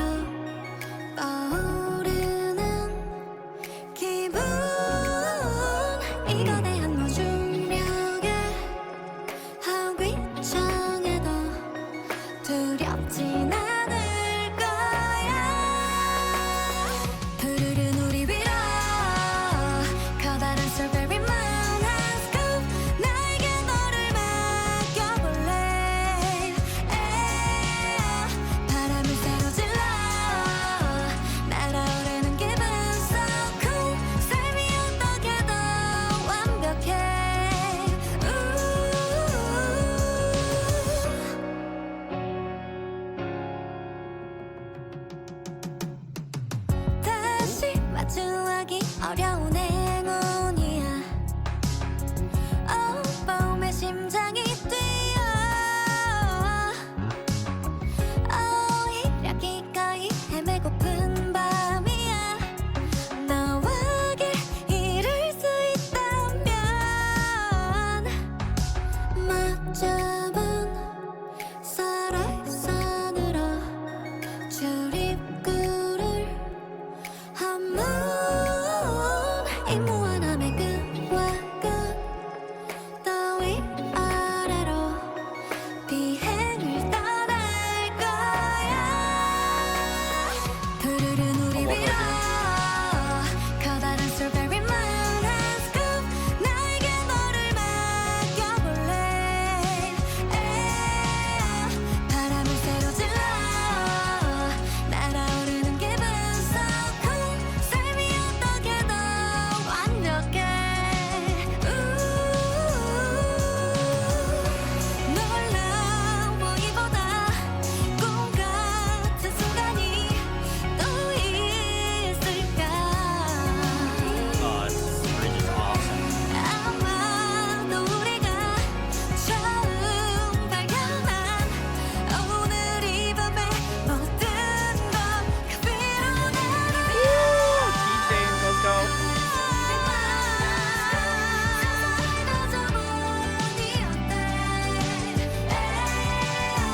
바람을 새로 질러 날아오르는 기분 so cool 삶이 어떻게 더 완벽해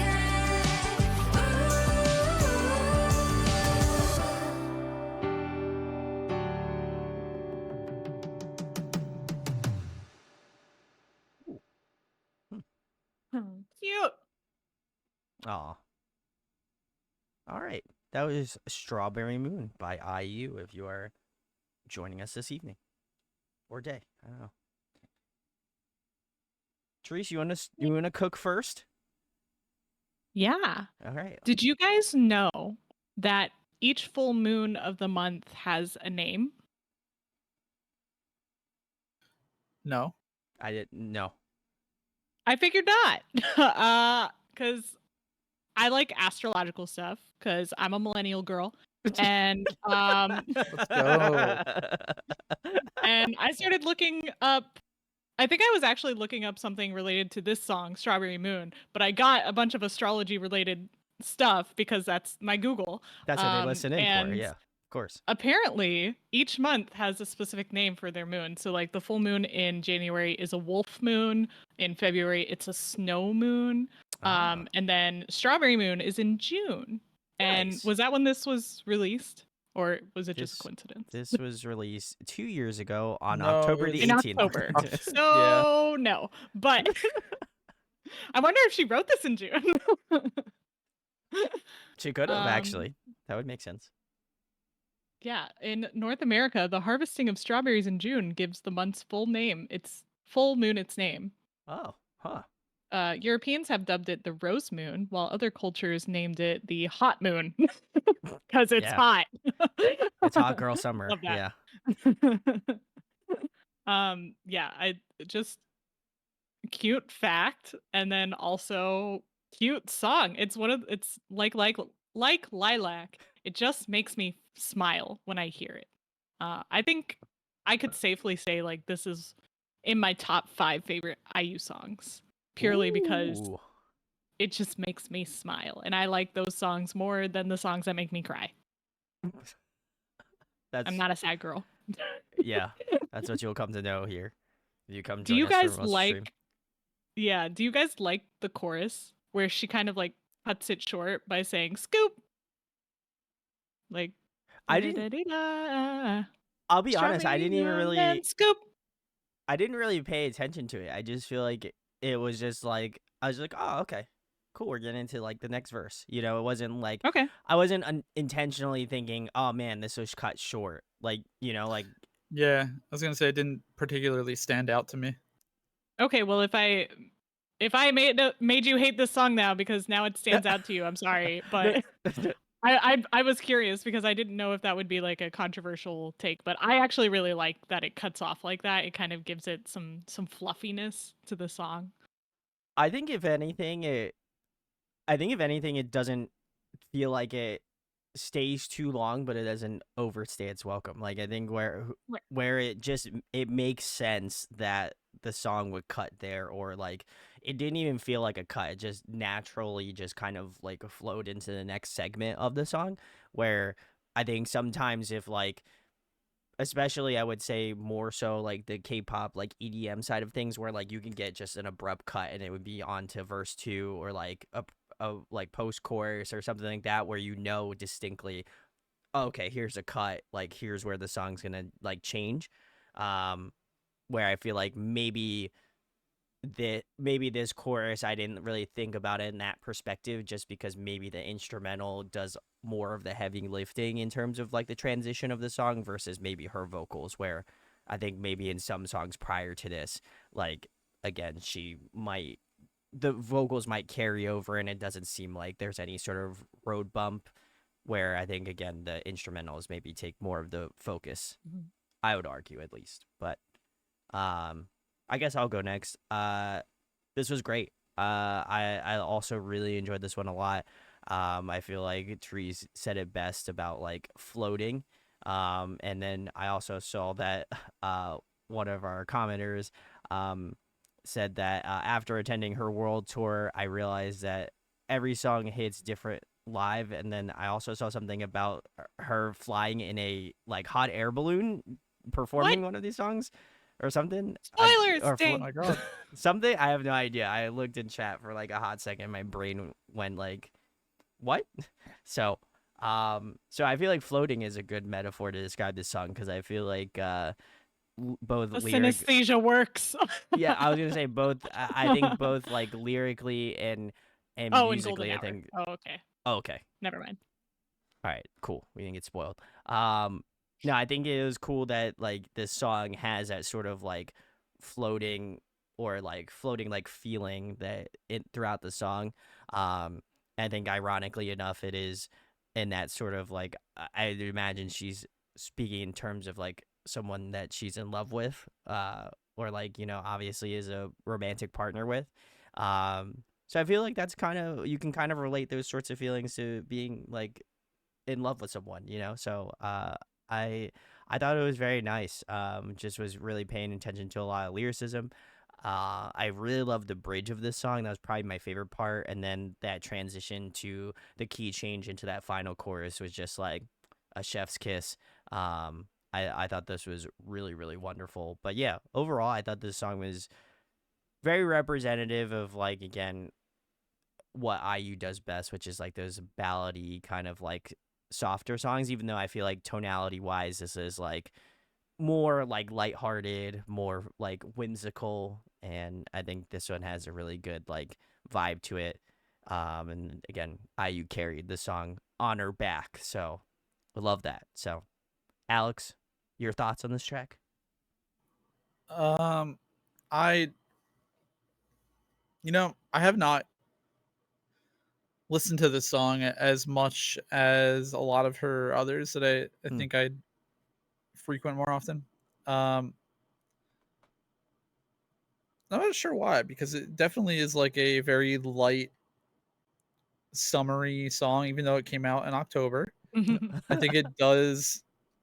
Like I'm glad Therese gave us the context of the Strawberry Moon thing, because it definitely feels like a summer night kind of song. Like It does. I, I don't know. As we say, it's now in summer night. Yeah. Yes. Yeah, Correct. yeah. No, I don't know like how to really give like a perfect explanation of like where I envision myself listening to the song, but I'm thinking like, oh, I'm hanging out, I don't know, with like friends, uh, outside around like a campfire at night, and like this song is like a perfect song for that setting. I think Ooh. Okay. like just I don't know, late night, summer, drinking, eating some ice cream. It made me really. I've never had strawberry ice cream, but it Wait, makes what? me really want. Is that weird? I I mean, think so. I think so. Yeah. Have you had Neapolitan? Yeah. No, 'cause We that, were that so has strawberry ice cream. Oh, okay. But this makes me want to try strawberry ice cream. Oh my god. Yeah, We're getting sometimes strawberry ice it's the cream this best. weekend, Alex. Let's go. Yeah. Let's go. Is that weird? Am I crazy for never having Everyone in strawberry ice chat cream? is like, what? What? If you get like a typical like ice cream sundae or like a banana float or something, I feel like usually strawberry is one of the scoops they put in. It's just never been given to me. I don't know. Wow. Wait, Gondo is the only one. I need to know Gondo's stance on this because Alex and I just Gondo didn't are know the it was same. that. I've had like strawberry sorbet, and I love strawberry and I love ice cream. I've just never strawberry had ice cream strawberry ice hits. cream. Strawberry sorbet is good too. Yeah. But yeah, something about the milk in the strawberries. Vanilla all the way. That's fair. Okay. Okay, I'll got give I'm you not. I'm not gunk. I'm not weird gunky.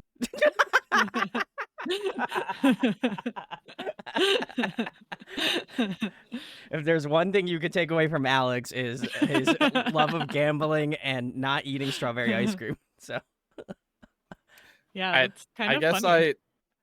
I didn't know this is popular. this is very cut. I feel like when you're a kid, you try every single ice cream flavor that's presented to you. So oh my god. maybe you just didn't have enough ice cream as a kid. I don't think anyone ever presented strawberry ice cream to me. Oh my god. Okay. I- Favorite ice cream flavor. Oh, you're asking us. Well, I don't really eat as much ice cream as I used to, but I will say favorite flavor of ice cream is chocolate chip cookie dough. Banging. Classic. Yeah. Therese? Um, Oh, Alex, go. You can shoot. Sorry. Coffee. Oh, that's Coffee. also a good one too. Yeah. I will play off of your coffee and say Publix has, if anyone has a Publix, they'll know, there's an ice cream called Cappuccino Fudge Blitz. And it is like coffee ice cream with fudge ripples, with brownie pieces and white chocolate pieces. Ooh. And Okay. biscotti, I think. It's so good. So freaking good. Everyone There's go to Publix. if we're going to like specifics ice cream like that, like there's a new ice cream place that just opened up around the corner from me that has a chocolate espresso ice cream with like peanut butter chunks, like Reese's chunks. Interesting. I think, Interesting. and like brownie bits. It's so good. I love like any kind of coffee or espresso flavored ice cream. Agreed. That's hits. Yeah, I will say as a second option, any coffee flavored ice cream is a hit. Definitely can agree. I do like mint chocolate chip ice cream. Are we talking Yes. about like the radioactive green mint chocolate chip, or are we talking about like yeah. the The more green, the better. the toothpaste colored ice cream? Oh my god. I'm talking about I like the like vanilla looking ice cream with the chocolate chip pieces, and it's got that like little bit of mint in there. Anyway, thanks for enjoying our ice cream tangent. That was very fun. Thank you, Sarah, for drawing that up. All right, cool.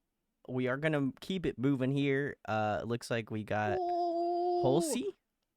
Yeah, we're in the next most recent album, and I believe this was a pre-release for the album. There were a lot of pre-releases. We're watching them out of order just for dramatic effect. It's fine. So this was one of the no, maybe this came after. I don't remember.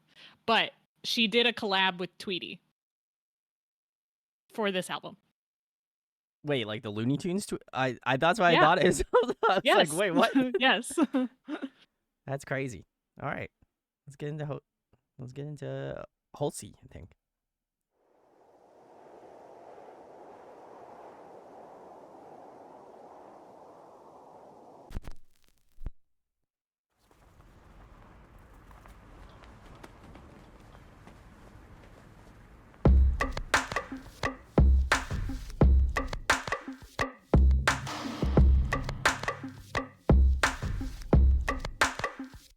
내가 누울 자리나 마도 한참 더 위로 아니 적당히 미끈한 곳에 뿌리 내리긴 싫어 내 뒤로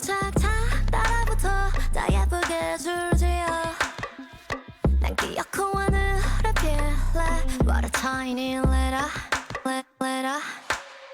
아슬아슬 빛나는 홀씨 하나 또 다른 길을 향해서 fire to blue 혹시 those harmony 나의 stacks. 안부를 묻는 누군가 이거든 전해줘 깨는 홀씨가 됐다고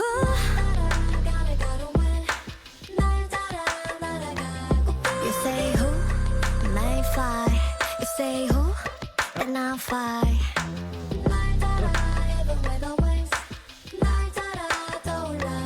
You say who I may fly You say who and I'll fly 난 널 볼 수 있게 날아줄게 한가운데 시력을 위해 꼭 추천한 선글라스 올려보면 눈부셔 고소공포 하나 또 안 모셔 따가운 태양과 무지 가까운 거리까지 올라가는 무심히 내려보리 구름을 골라 타 간만에 한바탕 싹 어질러볼까 빙글빙글은 나는 홀씨 하나가 파른 바람을 타고 fire to blue 혹시 나의 안부를 묻는 누군가 이거든 전해줘 깨는 홀씨가 됐다고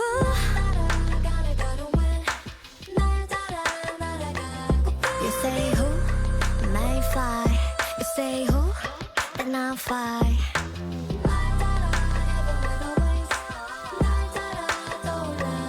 You say who I may fly You say who and I'll fly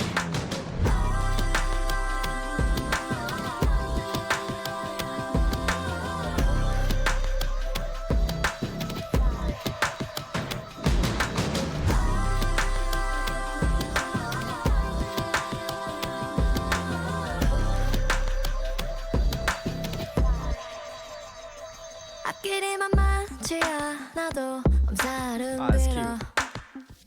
내 선택이 하늘 가라듯이 쉴 확률은 zero 남은 거 탈탈 털어줄게 모두의 눈을 빌어 구태여 인사하고 갈래 Make I feel with ya say ya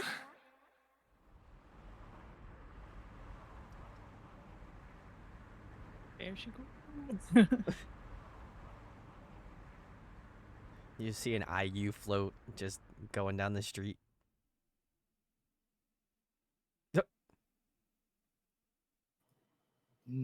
There she goes.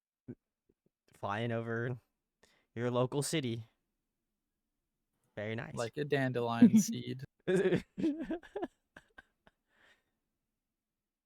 wonder if it was that windy out for that cart to just to move. push the cart around. Well, yeah, either that or like if they had a string on it or something. It's got to be on a wire. Yeah. Guy on a wire. All right, cool. Well, that was Holsey by IU. If you're joining us this evening or day, Alex, you want to go first? Yes, I do. Okay. So the Tweety collab. Let's talk about the Tweety collab here. Is the extent of the collab just an inflatable Tweety being there? And I think also the album art. I don't know. I didn't buy the album. I haven't seen the physicals.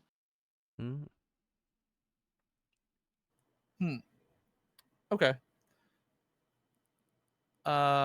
Interesting. All right. I don't know what I was expecting. I knew Tweety wasn't gonna have a verse in the song, so I don't know. I don't know what I was expecting for a collab, but okay, there's an album version and merch. All right, that makes more sense. Thank you. Okay. All right. I see people in the chat not really liking the song very much.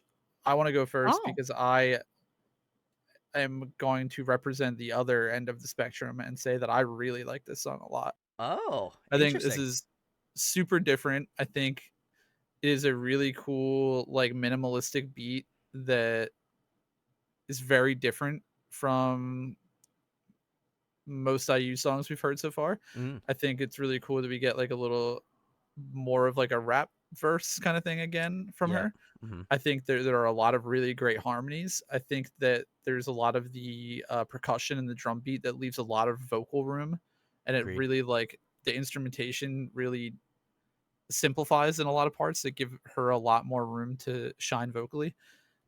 And then there's parts where the drums kind of fill in more and they get a little more gritty, and you get some 808s that are really like deep, especially in the chorus. There's like one 808 drum that kind of like is a very elongated, like drawn out 808 hit with the kick is really cool. Uh, and there's like some basses that are really filtered, and some of the instrumentation that comes in later in the song is very like industrial sounding, which I think is really fun. Uh, it's definitely not what I would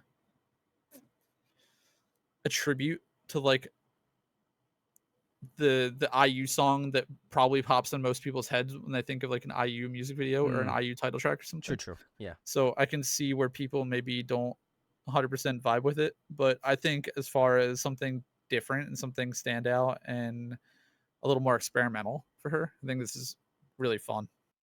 Mm-hmm. Therese, you want to go next? Yeah, I'll give a little more context because I've been heavily following her promotions around.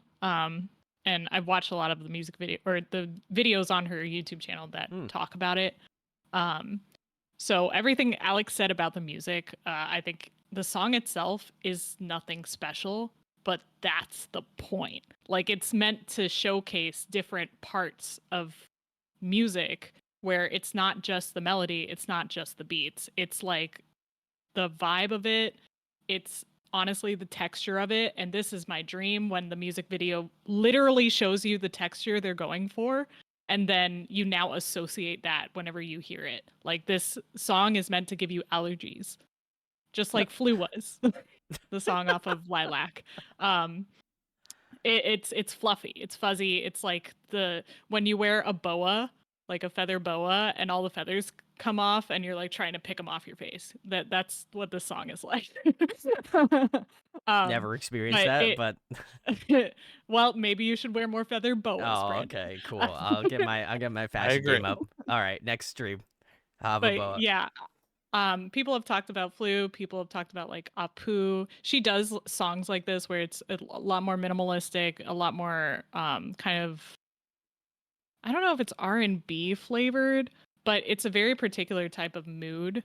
And when she was recording for this song in particular, she would record in her usual IU singing voice, but she'd try it in like different moods. And she kept saying like, I kind of want this to have less personality. Like I need to tone my personality down way more so that you can hear more of the beats and you're not paying as much attention to IU the celebrity. You're paying attention to like the music as a whole.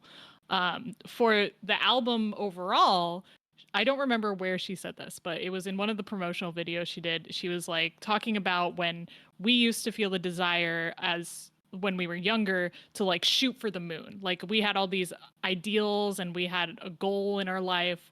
And as we get older, we tend to limit ourselves subconsciously. So she was trying to avert that and say, well, what if I was like reborn as a dandelion seed? Would Oh, I have that desire again to shoot for the moon, to be able to like go over the moon? And that's kind of what this song is doing. It's giving you the floating feeling of being a dandelion seed, and wanting to go further, wanting more. So I think it's amazing. I think it's one of my favorite songs on the album. oh, Um, okay. yeah, and it's a small one because it's an EP, I think. Um, yeah, only 5 songs, but it's what she wanted to do, and that's all I want. Is songs that she wanted to do. Yeah. I think for me, I would love to give this more of a listen because I think as production value, I think there's just so much going on with this song that I don't think a one pass through of this song is going to be able to give me everything that I need to know about the song. But um, I think what I noticed about this was like the level of experimentation and like I think it's always impressive to me that like there are some songs that I feel like people correlate IU to, and that's great. You know, everyone has that about certain artists that they're obviously fans of. Um, and I'm not saying that I would mentally associate this song with IU. However, I will say that I appreciate the fact that she's always constantly trying to experiment and try different things as an artist, because I think sometimes you can get into that like, and I don't know if again that might be playing into the whole thing of being like reborn as like a dandelion scene, but like sometimes as a creator you can get in a rut and like not know what you want to do. And I feel like this song is very indicative of someone feeling like, hey, I've done the ballads, I've done these like really kind of like more like funky pop tracks, like let me try to do something really experimental, let me try to do something different. And I think when I was listening to this song, I kind of looked at it from that perspective of like someone really actively trying to do something different. And so I have to commend her for that, because I think to me it was very impressive to hear like a lot of the vocal layering going on in this song. I think there was a lot of like great like 3 maybe like 4-part harmonies in some parts, which I thought was really unique. And like again, what Alex said, like the 808s, like a lot of the way that the instrumentation is laid out in the song was very like spacious, and it had this sort of like openness to it that I feel like some parts IU filled in and some parts of the like instrumentation fit in, so it was very like synergistic in that way. um and I also really appreciate the first verse of this song. For whatever reason my brain went to like Lord's Royals. It kind of has that sort of Ooh. like Man, you took what I was gonna say. oh yeah, let's go. Same I was brain gonna say cell.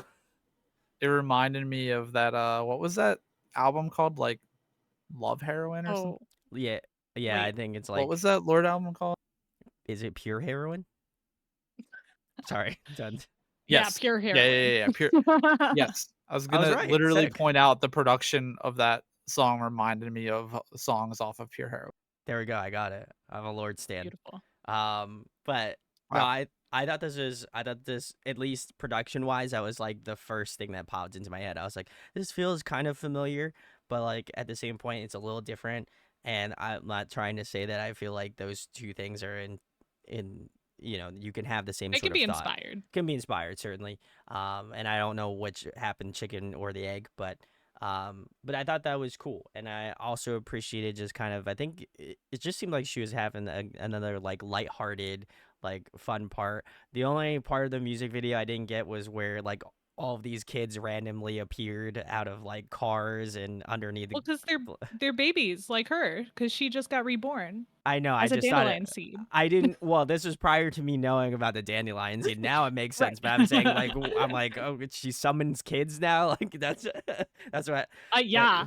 I guess so. So, um, but yeah, no. Overall, I thought this is definitely different from what I feel like I have known about IU. But I think if anything, that gives it more of a credit, at least to me, to give this one another listen and another like pass through, because I think I absolutely enjoyed it. But like I said, if I was thinking about IU in the perspective of the songs that I know from her, this probably wouldn't be like the first song that I would think of. But I think she did a really great job of like doing something different, and so I gotta commend her as an artist. So really love that. But yeah, I'm glad Alex and I were on the same wavelength about the Lord album. Big stonks. I love it. Yep. But all right, cool. Very, very nice. We are gonna get into the next song, which is Shopper, which is the other. This is These are the together, right? official title track. I think someone said that Holi is also a title track. So Oh, okay. this was meant to be, I think, the lead single of the EP. Very nice, very nice. All right, let's get into Shopper then. There once was a shop. And it wasn't just any shop. It was in fact extraordinary, with even more extraordinary items that never seemed to Oh run yeah, out. I forgot about the cameo. They say the TPRE, items had let's go. powers that would only unlock to their rightful owners. So you might be wondering, who put those items there? Yes, Was I love it a god? TPRE. Thank you, Kaylee. A fairy? Or maybe a thief? Our story begins here, at the midnight auction.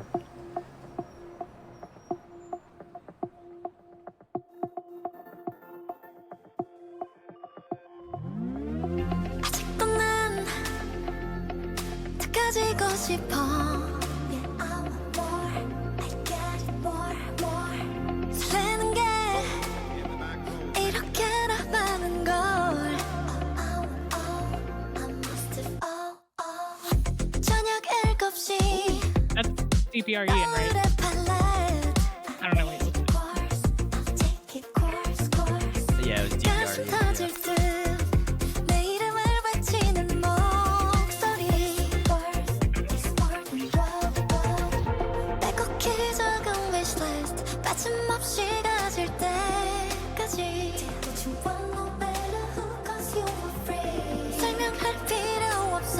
나 그때와는 다른 걸 원해, 원해. Let's go. Tell me 어떠질 만큼 더 채워. Oh, oh. Look around. 시간은 잘마다 빨리 가죠. Oh, oh, oh. Shine all day. Breathe in free.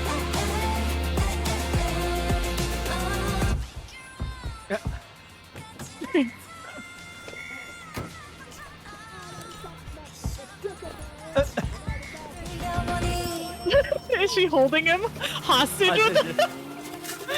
Oh, okay. I understand. 소의 첫 모금. It's time to show. Don't make it sure, sure. 승리를 앞둔 마음이 달릴 땐 떼는 소리. 내게는 없어 plan B. 모조리 내 것이 될 때까지. 적당히로는 안 돼. 나 훨씬 더 대담한 걸 원해, 원해. Let's go. Tell me 어떠질 만큼 더 채워. Oh, oh. Look around. 시간은 잘마다 빨리 가죠. 미쳐보면 닿지 않아. 필요 없는 건 없어. For a victory. Even your jealousy. 나 이제껏 모르던 세상을 욕심내볼래. Oh, let's go. Tell me 어떠질 만큼 더 채워. Oh, oh. Look around. 시간은 잘마다 빨리 가죠. Oh, oh, oh. Shine all day. Breathe in free. Make your own. 까지렇게 난 것처럼 이셔보면 닿지 않을 영원히.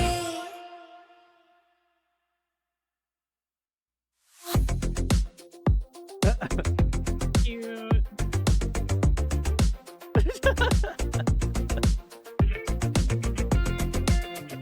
They say the items had powers.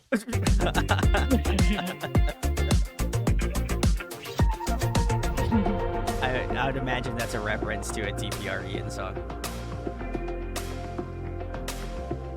Yeah.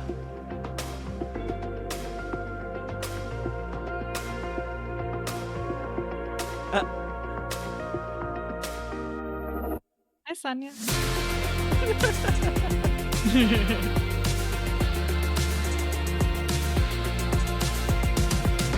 I didn't realize the ending was so long.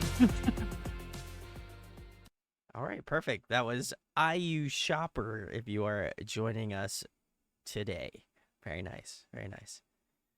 I agree, Sarah. I don't think the car was in neutral for sure.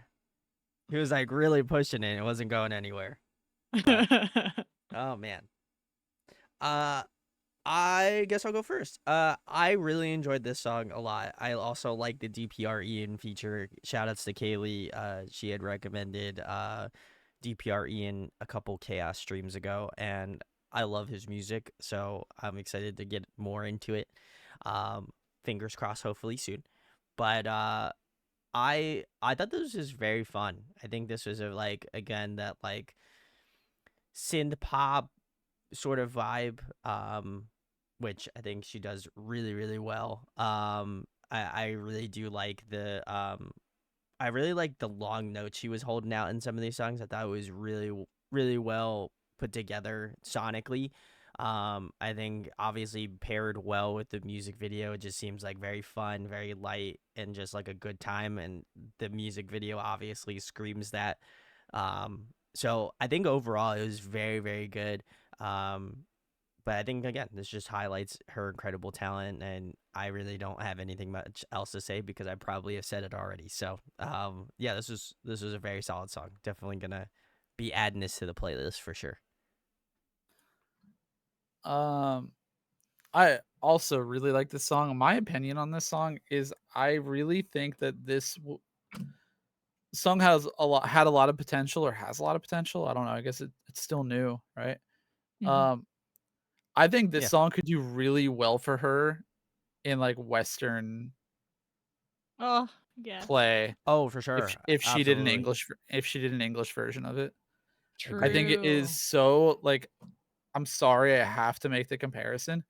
It's not necessarily comparison, but more of like it just gives very Taylor Swift vibes. Hmm. Okay. And I mean that in just like it's a very like I don't know how to it's like theatrical Pop. pop. Yeah. No, Yeah. I agree with you. I don't It's know still how else to pop. It's explain like it. 1000% pop, It's 100% pop. but Yeah. it is Yeah. more. Yeah, I don't have a better way to explain it. I'm sorry. But I think that an English version of this potentially could do really well on like US radio or however. I would love to see her break into the Western market if she wants to do that. I don't know what's next for her. I know she is kind of like the queen of, she's already done it in Korea, you know what I mean? True. Maybe she's ready for that next step. I think this would be a great song as like a stepping stone because I know that she hasn't really gone for like a big break. I know that she hasn't toured in the US in a really long time or ever, except for obviously the Yeah, one when that has she's doing she? right now. Hmm. I'm also curious. Interesting. So that would be cool.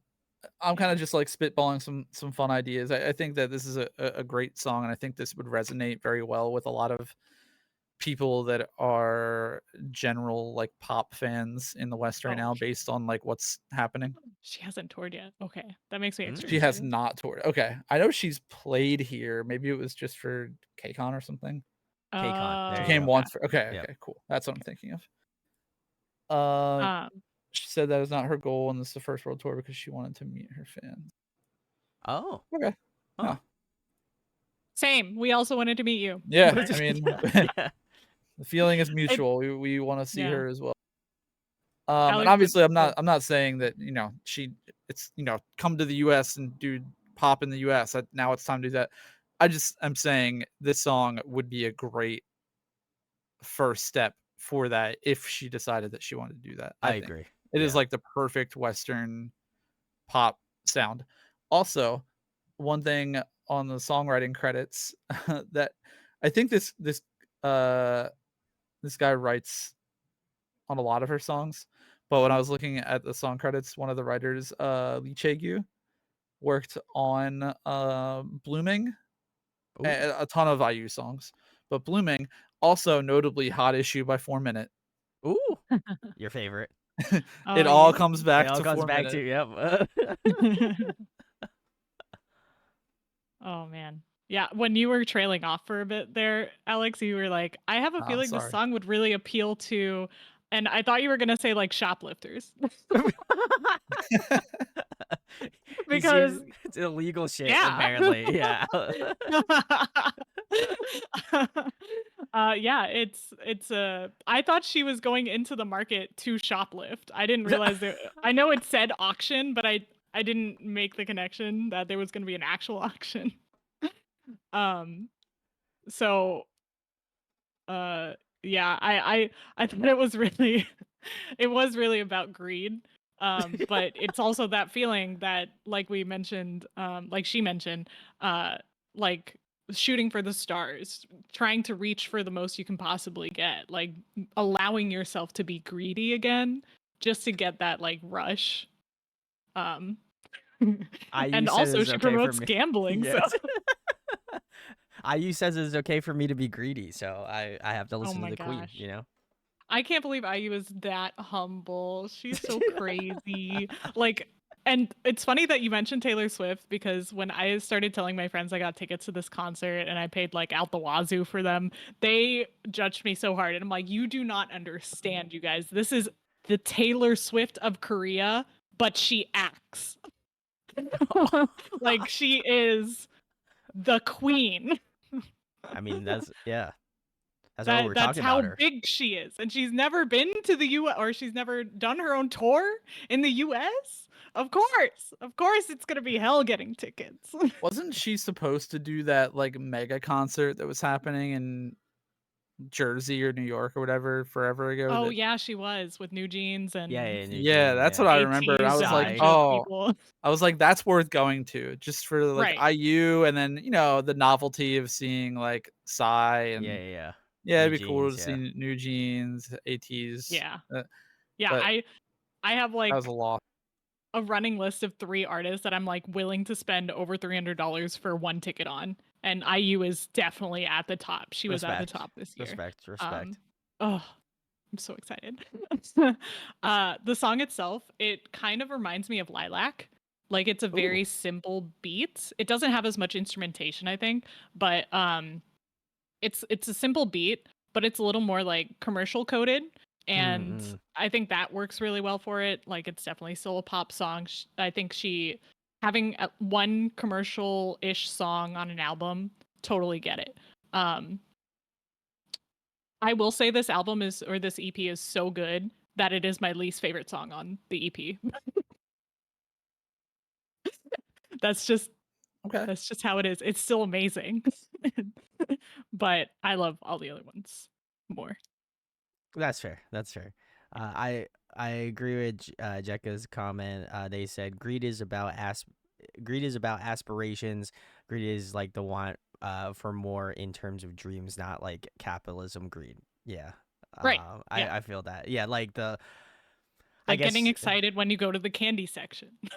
or I feel like the hunger to do like to want to like achieve, that's what I kind of Right. attribute it to, like similarly to doing YouTube for as long as I've been doing it for. It's like I've always have to have that like flame to continue doing it because it's something I'm passionate about, and I would attribute that very similarly to IU. So big salutes. Yep. She's still doing it. So if you're going out and see her, let us know in the comments. That'd be really sick. We already know 2 people in here in chat are going to see IU, so go say what's up. But very cool. We're gonna if you see me, you can absolutely come up to me and talk to me. Totally cool. By the way. Yeah. Because I'm going to the New York stop. I figure there's gonna be a lot of people there. There you go. Yeah, if you're going to the New York stop, say hi to Therese. All right, cool. Well, the next one we have here lined up is Love Wins All. So, is this a single? This was a pre-release, actually. Very nice. On the same EP. This was the first pre-release, and it was actually we can get into it. Okay, let's go. Am I gonna cry? I think you're gonna be really happy, and then you're gonna cry. No. Cube! Don't get me started. This is the the second. We're going on a cube rant. No. Yeah, this is not the most evil cube I can think of. Oh God. That's where I'll go with this.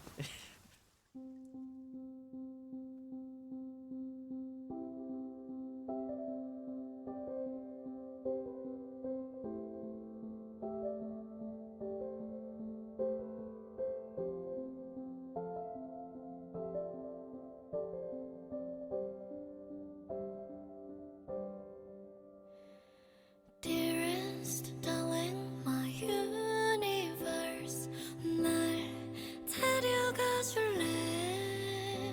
나의 이 가난한 상상력으론 떠올릴 수 없는 곳으로 저기 멀리 from Earth to Mars 꼭 같이 가줄래? 그곳이 어디든 오랜 외로움 그 반대말을 찾아서 어떤 실수로 이토록 우리는 함께일까? 세상에게서 도망쳐 run on 나와 저 끝까지 가줘 my lover 나쁜 결말일까? 길 잃은 우리 둘 부서지도록 나를 꼭 안아 더 사랑이 내게 임하죠 lover Love is a love is a love love love love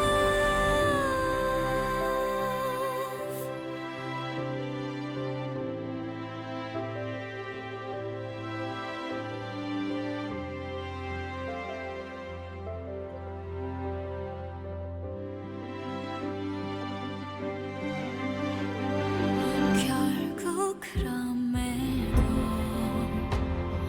어째서 우리는 서로일까? 세상에게서 도망쳐 run on 나와 저 끝까지 가줘 my lover 나쁜 결말일까? 길 잃은 우리 둘 천천히 너를 두 눈에 담아 한 번 더 편안히 웃어주려 유연하듯 떠오른 그날 그 밤처럼 나와 함께 겁 없이 저물어줄래? 산산이 나를 도망쳐 renar 너와 슬퍼지고 싶어 my lover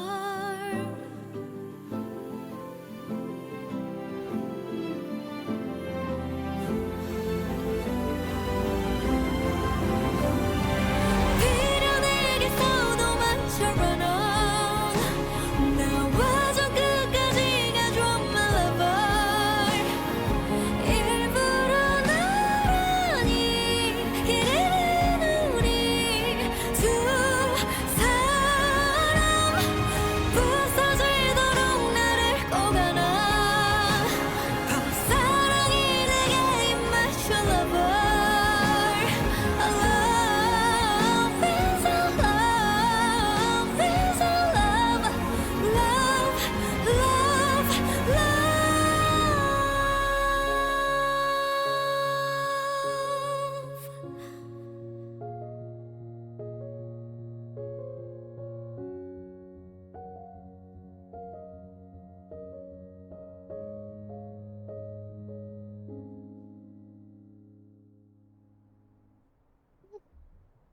Fuck. God damn.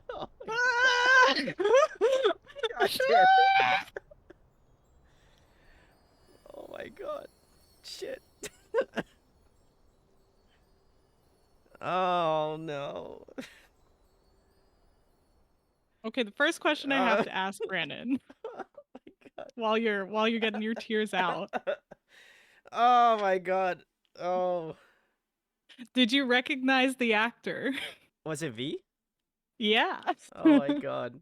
That's why I was sad. That's why. No. Not me and I. Not me and I. My two favorites. Yeah, immediately as soon as I saw like the first frame, I was like, "That's V." I'm like 95% sure it's You V. didn't say anything, so I didn't know. say anything because I was too busy crying my eyes out. So I know. As soon as you hear the first, as soon as chord, you you're hear like, that first like "Oh." piano melody, I was like, "Fuck!" That was my first like. Yeah, I didn't you were even like, say "This is anything. it. I This was is just the end." like, "This is the song that I'm going to cry to." And then I thought Alex is gonna go on a cube rant, so then I was like, "Oh, maybe I'll be safe." And then nope, he stopped. It's a different It's a cube different rant this cube time. We rant. all know what the cube represents. Yeah, we do. Yeah. But anyway, this was IU Love Wins All. My God, I guess I'll go first. This made me cry, so I feel like this is very high up on the tier list. Is it frame worthy? Is it thumbnail worthy? I I mean, if I can find a clip of it, if I can zoom in on a clip of me crying, then absolutely I'll do it. But no, this is just so emotionally driving, and I felt like I don't want to discredit some of the other ballad songs we've listened to, but I feel like they kind of pale in comparison to this one because this one felt like I feel like some of the ballad songs it's like, okay, yeah, this one feels sad, like I feel the emotion, but this one just feels like 2 tons of emotion that like I have to crawl out underneath from. So Mhm. to me I think it was just really impressive, not only I think from like the acting perspective, because I think like obviously it was very emotional on that aspect, but I think like musically I think she did a really great job of like really again pulling on the heartstrings, especially every time. I feel like every time she said love, it got like a wedge drove deeper into my chest. And I was just like, Yeah. I was like, IU, please get off of me, like driving this wedge into my heart. So I felt like in terms of like that element of it was really strong. However, I will also say that in tandem with the music video, I think that definitely again gives that sort of emotional draw to it. But I think the song itself is really beautifully arranged. I love the way that like the orchestral elements of the song really kind of also drive it. I think anytime you can incorporate like violins and like a sad piano vibe, I feel like those two things again just work really well in welling up emotions. But it wasn't really until we got to that like key change and like she was really belting that I was like, oh fuck, we're crying now. That was the waterworks are coming out. So yeah, oh my god, this is like a million out of 10, unbeatable, undisputed champion. Yeah, I don't know. Is this a ballad? It's a Yeah. ballad, right? I would probably consider this a ballad. Yeah. If it's not, I don't know what a ballad is. Yeah. Yeah. I don't know how this song is so good at conveying emotion. Like the music video, I think obviously adds a lot to the story and definitely like helps you place those emotions correctly. But I think without it, even the song is such a it's just so inherently sad sounding. Agreed.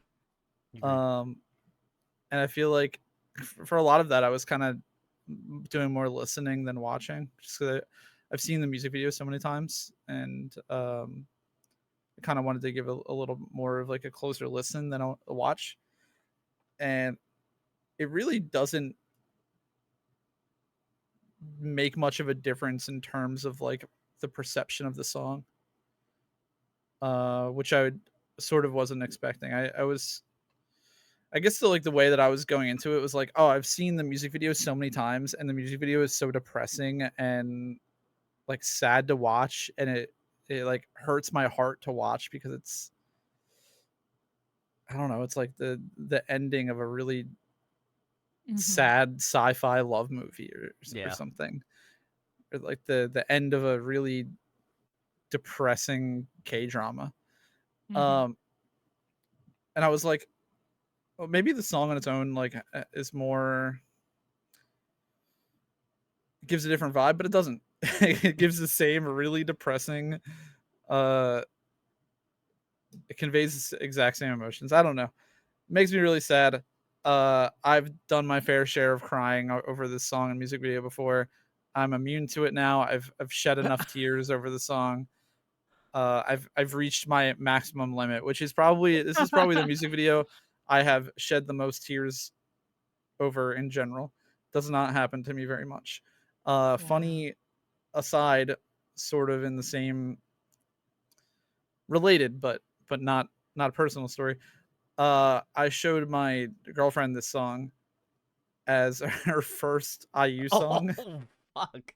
How dare you? Oh my And God. I didn't know this. I knew that this had happened, but oh my God. Oh, that poor girl. And I'm like sitting exactly where I'm sitting now, and she's like standing behind me watching, and like listening, and the song's over, and I just turn around, and there's just like streams of tears down her face. It's like, oops, sorry. I probably should have like showed, how Alex is a probably tough break. Oh my God. probably should have showed you a more, probably should have showed you Blooming or Celebrity first. wait. Whoops. You weren't just watching this on your own. You were like, let me show you an IU video, and you chose this one. Yeah. Oh my God. It's a good video. Alex chose violence. Or sadness. Alex made his girlfriend cry now. That would be the clickbait. No. Oh my God. Yeah, I feel like we're all in the same headspace right now. So we all know this is gonna get music video of the year, right? Oh, it like, has hands to. down. There's no better. Nothing way. can top this. It has to. I No really way. love everything about this whole release, honestly. Outside of the album, Love Wins All, it's a perfect song. It's a perfect music video. And it's not a song that requires the music video or vice versa. They're perfect on their own individually. And together, they're also perfect. And that's really hard to find. Like with Holi, I feel like you would want the video to add more context or to like help you listen to it with a little more, Yeah. I don't know, listen with more gusto. But for Love Wins All, like, you don't need anything. Yeah. And I've used this to explain to people my hype on the IU concert, because nobody gets it. They're like, you go to K-pop concerts every other week. I'm like, that's not true. Can't afford that. But it's different. Says the one that you went to go see Ace last weekend. So okay, well, that was my friend's alt group, so we had to go. This is not just a K-pop concert. I know. That's what no one understands. That's true. And so I literally I hung out with one of my friends who is trained operatic. Like, he was trained in opera and loves good vocalists. Sure. And I've told him about IU multiple times, and I think I've showed him some songs. But of course I was like, there's a new song. You got to listen to this with me. And we were literally in the car and just driving through like cornfields, because I was in Minneapolis at the time. and I showed it to him just audio only, and he at first he was like, yep, this is a good ballad. Oh. And the longer it went on, the quieter he got. And that's how I knew. And then you that's see how a, I knew a I single got him. tear rolling Yeah, down he's his like, face. He's like, yeah, that's a good song. I'm like, yeah. You're like, I showed this music video to my coworkers. I've been trying to introduce them to music videos every Thursday. Like, music video Thursday. Let's watch something cool. And it's not always K-pop, but I do show them K-pop a lot. And they were so into it. They were like, this is amazing. Is this a movie? Where can I watch more? And I was like, it's just a music video. It's just and they're like, what? They had all their like geeky notes about it, and it's perfect. It's the perfect song for like anyone to enjoy. Um and I also really liked, I know you guys were talking about K-drama that like this could be. For me, it already reminded me of Alice in Borderlands, which is not a K-drama, but But it's so good. it's so good, guys. If you like this music video, go watch Alice in Borderlands. Yeah, There's new no season's V, coming there's out. no IU, but Aw. it's very, very good. Like, yeah. Oh, I forgot they were doing a new season. I kind of wanted it to end where it did, but yeah. Uh, I love everything from Not V's to get acting. too too distracted. Yeah, we don't want to get to, but I loved V's acting, of course. I believe they said he was like typecasted for this role because Oh. IU was like, we want someone that is youthful and playful, but also like really kind of deep or dark. I believe those were the words. And someone suggested him because he's acted before. And I love their little like finding the video camera and living out their youth. And like I believe there's also lore with IU is deaf and V is blind, like their characters. Yeah. So that's why you see them communicating in sign language, and like she covers the eye that can see so that he doesn't see the cube take them. Oh. It's so there's so much to uncover. I feel like we could do a deep dive on just this music video. Oh my god. I'm gonna yeah. stop. This killed me. Save me from Cube Entertainment. Oh no. Don't start, Gondo. Don't start. We have made it this entire stream without a Cube brand, so Yeah. let's keep it that way. Oh my god. Yeah, this is listen, I feel like if you can make someone cry while listening to their song, I feel like you have won. You know what I mean? Like that's crazy. Every That's time. great. If you want to make someone cry, show them this music video. Yeah, if you want to have someone feel emotions, Oh, this is it. another like important thing to note is the guy who composed this. His name is So Dong-hwan. He's actually the keyboardist and usually the arranger of Palette, her Ooh. talk show. Nice. So That's sick. Multi-talented. definitely looking out for more from him. Gunky says, my extreme hot take, to me, My C is the greatest K-pop song.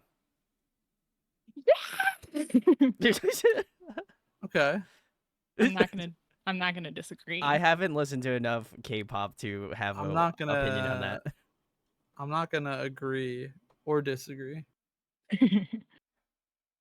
I also haven't listened to it either, so I don't know. All right, cool. Well, all right, everyone. I know you were wiping away your tears. I don't know if we're gonna get into more tears, but this is the final yes, song. more tears. Okay, more tears. Oh more god. tears. All right. This is My C, the live clip. Never mind. All right, we're back to crying, guys. Crying's cool. You know what's 2024. Let's Funny. go. I feel like I've seen more people attempt to cover My C than I've seen IU actually sing or perform My C, because it's one of those songs That's true. It's a B it like side. yeah, well it's one of those songs that like got I don't know why. I feel like I don't remember what shows, like competition shows and like side content and stuff. I've seen so many people cover this song. And it's weird because it's so recent. That's crazy. Yeah, I mean, not really. Girls Planet 999 and Kingdom, I think, covered it. Gondo said. Yeah, I remember it from Girls Planet 999, and I think it was also on Queendom 2. Oh, I think I remember it from Queendom 2.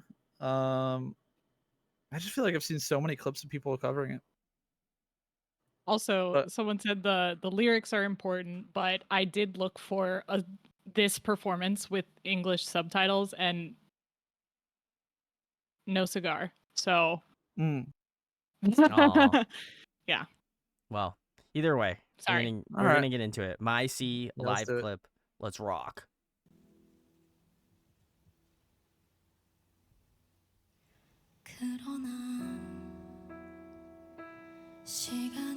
Unless it has lyric or captions. 아물지 No. 않는 일들이 있지.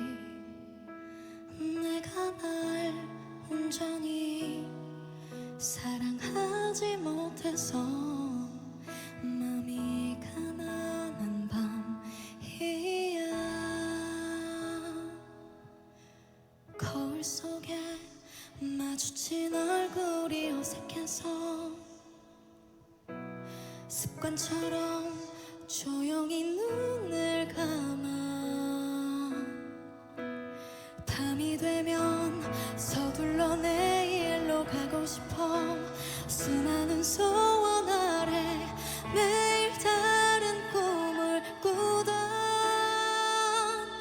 아이는 그렇게 오랜 시간 겨우 내가 되려고 아팠던 걸까. 쌓이는 하루만큼 더 멀어져. 우리는 화해할 수 없을 것 같아. 나아지지 않을 것 같아. 어린 날 내 맘엔 영원히 가물지 않는 바다가 있었지. 이제는 흔적만이 남아 희미한 그곳엔 설렘으로 차오르던 나의 숨소리와 머리 위로 선선히 부는 바람. 파도가 되어 어디로든 달려가고 싶어. 작은 두려움 아래 천천히 두 눈을 뜨면 세상은 그렇게 모든 순간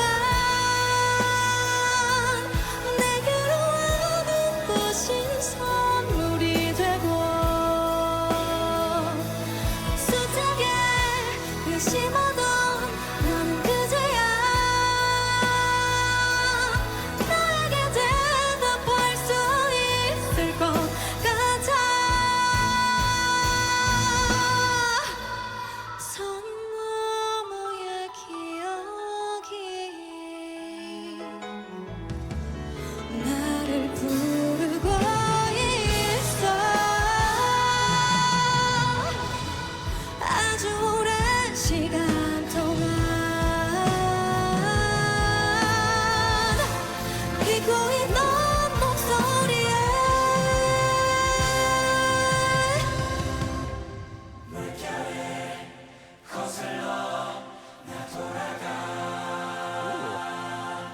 내 안의 바다가 태어난 곳으로 휩쓸려 길을 잃어도 자유로워. 더 이상 날 가두는 어둠의 눈감지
Also, that holy shit, that stadium she's performing in.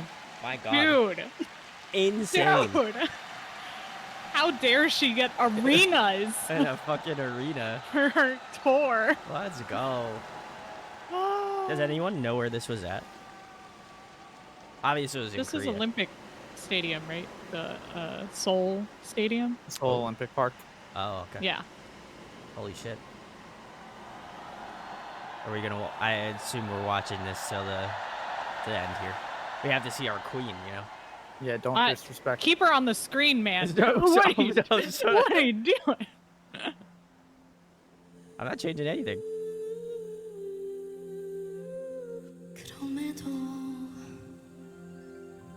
여전히 가끔은 삶에게 지는 날들도 있겠지.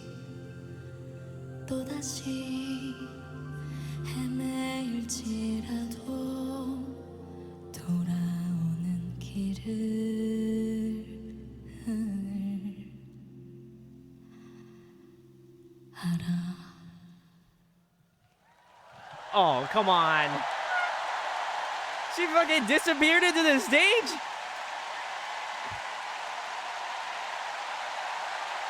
Bro, that is... That one got me. Bro, that's a flex. Oh my God. This one, I shed a single tear in this one. Okay, if anyone has suggestions for actually waterproof eyeliner, because this stuff is not working. Oh my God. All right, cool. Well, if you joined our Cry Fest, thanks for that. Much love. This was IU's My C. We had back-to-back crying moments, so you know, you can clip that all you want. Oh my God. Everyone in this cast cried. Everyone cries. Kaylee says no eyeliner can withstand IU. That is yeah. I'm running. I don't think there's any more accolades that I can give to IU that have already been said throughout our like 6 hours worth of deep diving into IU that hasn't already been said already. But I will say this song is incredible, and if people consider this to be the best IU song, then I have to fully agree with that statement because, man, the movements in this song were great. I think her live band performed it with flawless execution. I also, weirdly enough, and I don't know if anybody else is going to kind of get this reference or whatever, but, or I imagine people will actually get this reference, but it kind of gave me like part of like some of the melody choices felt very similarly to like Part of Your World from The Little Mermaid. For whatever reason, my brain was like, especially like in like the like pre-chorus, I think. Part of your world. Yeah, like that. So, and also the song is called My Sea, so I feel like brain She should have been in a mermaid outfit. brain fusion moment. But I think in terms of that, I mean, obviously besides that, the song was just like so incredible. I think again, she is a accomplished vocalist for a reason. I can understand her level of popularity now, and it is well deserved. So if there's any end cap that I could give to this video is that go check out IU. She is fantastic. If that wasn't clearly evident already. So and now I can finally watch the Killing Voice video. So yeah, there you go. do it. My takeaway here is why I said before this started, I've seen so many people attempt to cover this song. I specifically said attempt because no one can cover it like IU can sing it. Fair. It's just not possible. I don't know. I feel like this is just like if you were never sure about IU's accolades or like you needed convincing for some reason that IU is like the GOAT. Yeah. This is the video to answer all of your doubts and your confusion and all the wronged Oh, all your Oh, sins. someone's gone. Someone's- Someone yeah. heard the track. Oh no. Oh no. The ambulance. Unrelated. Yeah, I don't know. There's something about that high note at the end, that like really long, drawn out, sustained high note. Something about that. It's like a tearjerker. Oh, I don't yeah. even know the lyrics of the song, and they like, it doesn't even matter. It doesn't even need, for me, for this song, it doesn't even need lyrics. I don't even know what it's about, and I feel like it. I don't know. It hits. Like Love Wins All didn't make me cry, but this did. To be fair, Love Wins All has made me cry, That's fair. but Yeah. tonight this made me cry, Oh, and that's special. I'm just gonna get a thumbnail of all three of us crying. Oh my god. Farm to views, baby. Let's go.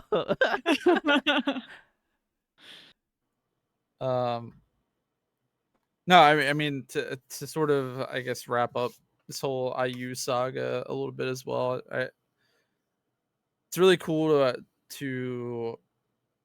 It's always cool, I think, for me and Therese, not to really speak for Therese, but to take these groups or artists that we're familiar with, like really familiar with, or moderately familiar with, and like kind of put them in a different perspective, where you get to see like their whole career or their growth over time, and a lot of different variations and like facets of their career in like a quicker succession than we've grown or like watched over time. Because for me, Yes. having been a fan of IU for several years now, all of this has been very gradual to me. Like I don't really get a lot of whiplash when I'm listening to an artist that I'm listening to as they release music. So it's a very different experience to hear their discography, or a good portion of their discography, represented really quickly and really like condensed. I think that it always kind of opens my eye a little bit to like, what's the word? Like how versatile and how eclectic their career can be, and it always makes me appreciate them a lot more. So no,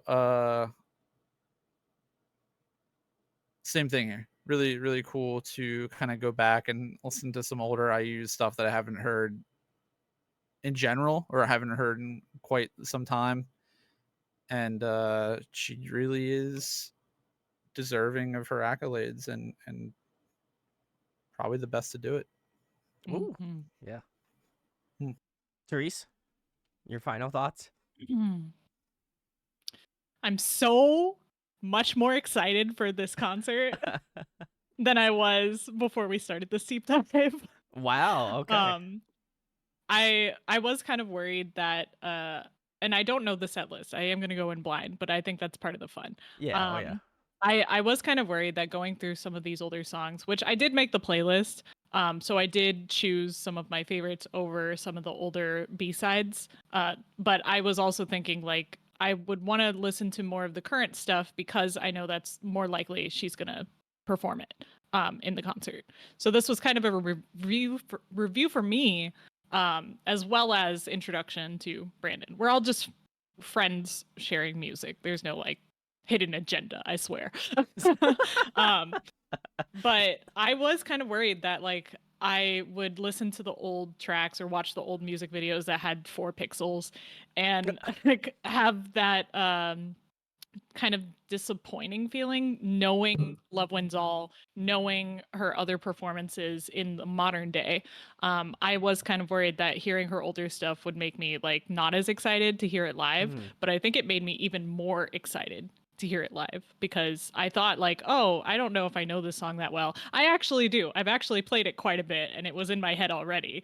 But reminding myself of that and then also seeing the eras that she went through was really cool. I still have no idea what's going on with the Good Day You and I storyline with the clock boy, with a different clock boy every time.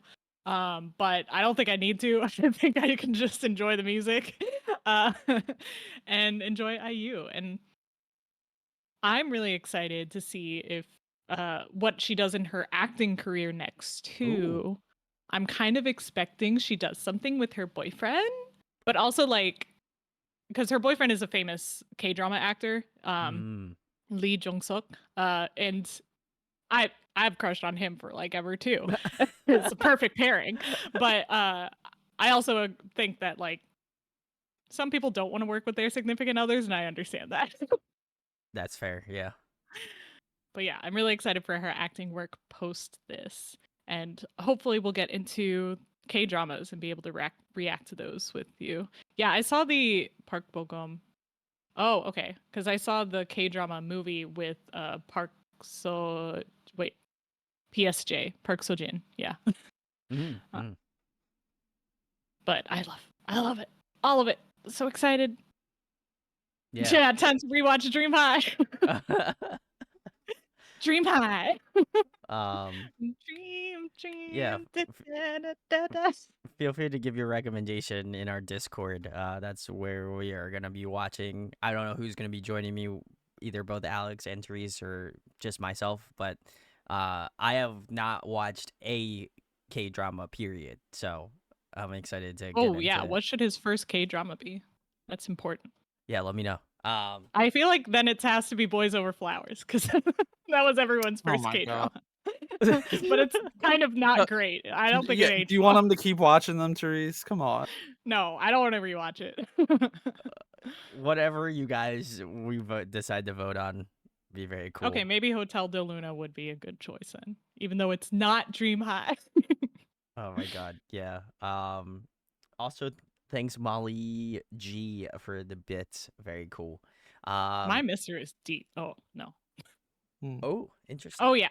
So, did you have wrapping comments? Do you want to give your favorite IU songs? Oh god, I mean, obviously I feel like My C is my favorite right now. And that is Understandable. a very undisputed champion. Though I will say Love Wins All was the one that got me to cry, so I feel like that one deserves a very high slot. If I'm talking non-songs that would make me ball up, and if I'm driving it into a possible accident, I would probably say out of the ones we listened to tonight, I really loved. I'm kind of in a toss up, no pun intended, between Lilac and Coin. I think those two were my favorites.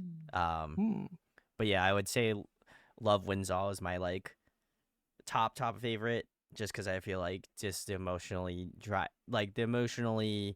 driving nature of that song was just like really well put together. But yeah, I like her like really funky pop tracks. I think she does a great job with them. So I mean, again, I'm dichotomous in that way. So I feel like to me, a song that can make me cry, but also conversely have a song that makes me happy, I think is great. So be able to do that.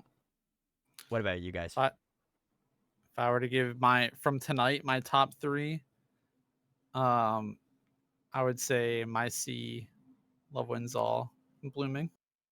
Oh, okay. And as a ballad hater, generally speaking, I feel like that's big. Yeah, really. That is big for you. Big. Yeah, That's- I'm so that's proud of you. real Alex. big. Therese, you think you could do it or no? If I take out My C, I could do it because that's already the Yeah. top, you know. I That's feel fair, like yeah. you can't get rid of My C, and I wanted to And throw, you can't get rid of Love Wins All. I wanted to throw Holstein in there, but I Oh, was yeah. like, I can't get rid of Any Love of the Wins other All, ones, My yeah. C, or my favorite Yeah. song. So it ends up just being like your actual selective pick favorite. Mhm. No. I was reminded how much I liked Good Day, so I'm gonna Ooh. shout out that song Hey. as well as Love Wins All, My C. That's good. Nice. You got some good choices for sure. Yeah, say what you were gonna say, Therese. I think you were gonna interrupt because I was giving my final thoughts, so I didn't know if you had something else to. It's gone now. If it Okay. was. All right, I got final things I can wrap up here. final thoughts. All right, so that was the end of the official IU deep dive here. I know that there was some stuff missed. I know that there are plenty of live stages people want to see. There is always an opportunity for that. I would say more and more often now are doing like variety streams Yeah. where basically just will take suggestions, viewer submissions, all that kind of stuff. So that is the opportunity to get us watching stuff that we missed. It can be IU stuff, it can be Whatever. pretty much anything. So I would say keep an eye out for those. I think that next week you guys will primarily be seeing probably those like variety streams because Therese is traveling to CIU, Yes. obviously. Yeah.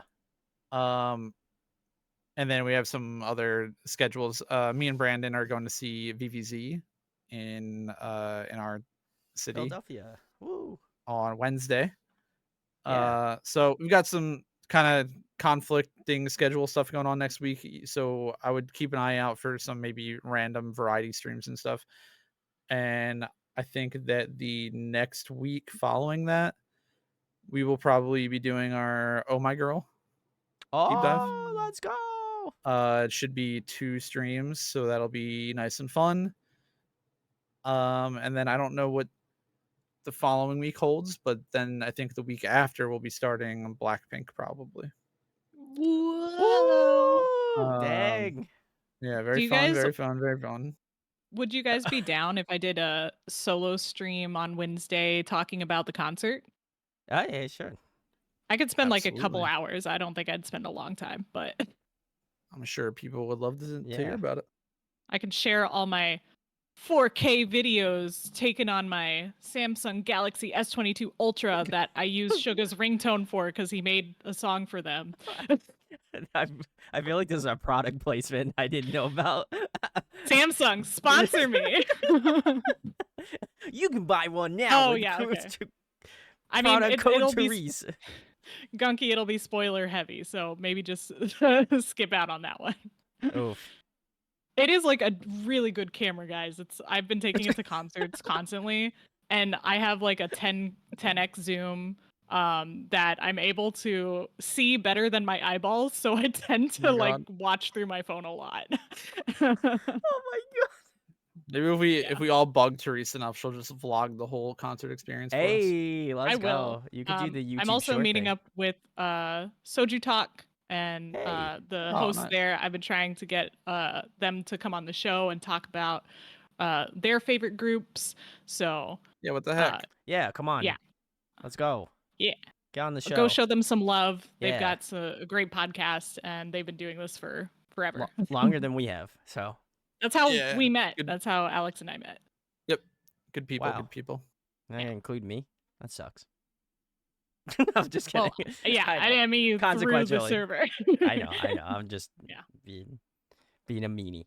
All right, cool. Well, I did see in chat, Lizette, I am planning on still doing the BTS dance challenge video, so I just have to find out where I can find said video and when I will be available to stream. But don't you worry, that is still happening. So I will keep you all posted on that.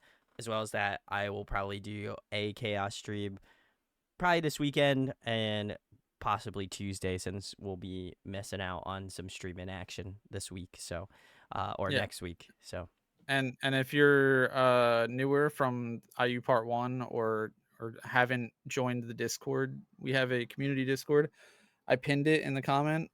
I pinned it here, so you can click on that to join if you'd like. It's pretty cool. We just chat about random K-pop stuff and industry stuff, and that is how you will find out when we are streaming and what we're Yeah. doing, and you can help us workshop our playlists and all that kind of stuff. It's probably the most up-to-date information you can get. And yeah, totally. And we have totally normal conversations. Sarah is absolutely correct. Yep. No weird conversations. Definitely not. This is factual information we are putting out there on the internet. But yeah, come join us for that. Yeah, it's fun. Coming out. I will be listening to. This is a slight plug to my homies, the home team. I will be listening to this new album, The Crucible of Life. If you like good, insanely fun, like heavy pop music, you will really love this band. So please go check them out. And if not, come join me tomorrow. May follow that up with like a nice little chaos stream as well. So you're getting fed. You're getting plenty of food this weekend. So super stoked. But yeah, that's my slight plug So excited. to the homies. So I love the home team. You've got Hey. me full in. Hey, let's go. Might go see them myself. Let's go. But yeah, sounds sick. If you watch this on YouTube, hit the subscribe button. It'd be really greatly appreciated. And join us for more deep dives. Let us know who you would love to see in the future in terms of deep dives. We would love to know who you'd like us to cover. There's also a section in our Discord to talk about like K-bands, boys groups, girls groups, co-ed groups. You know, we'll try to cover what we can. So we try to go off of what chat asks and stuff in Discord. So yeah, come join for that.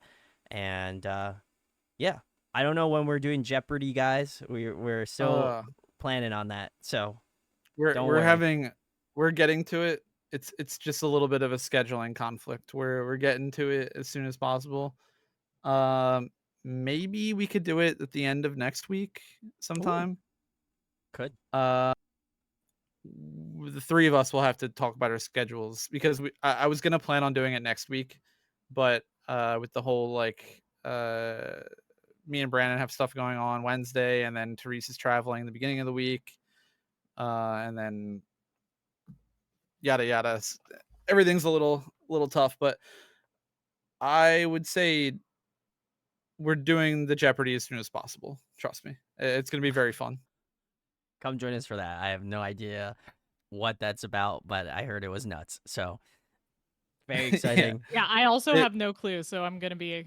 You guys are in for it. It was insane trying to make these boards. Actually, we were all like scratching our brains so hard. It was like one of the, I don't know, most brain numbing experiences I had on stream yet. It was like 15, 20 people all trying to form one singular brain cell together. Oh, those are hard to come by nowadays. No, yeah. Yeah. Some of the questions, it's actually gonna be really fun because I think give us an example question. Oh god. Not one that's actually being used, but I don't know how to. Oh god. I don't know if I have one off the top of my head I could think of. If there's anything date related, I'm done for. It's not really date related. Okay. I will say that everything on the Jeopardy boards are from groups or artists that we have covered. Okay. Okay. That's cool. So there should be nothing that's impossible. But there are some that are really, really hard. Some of them are meme questions. Some of them are serious. How many feathers were in the Holi music video?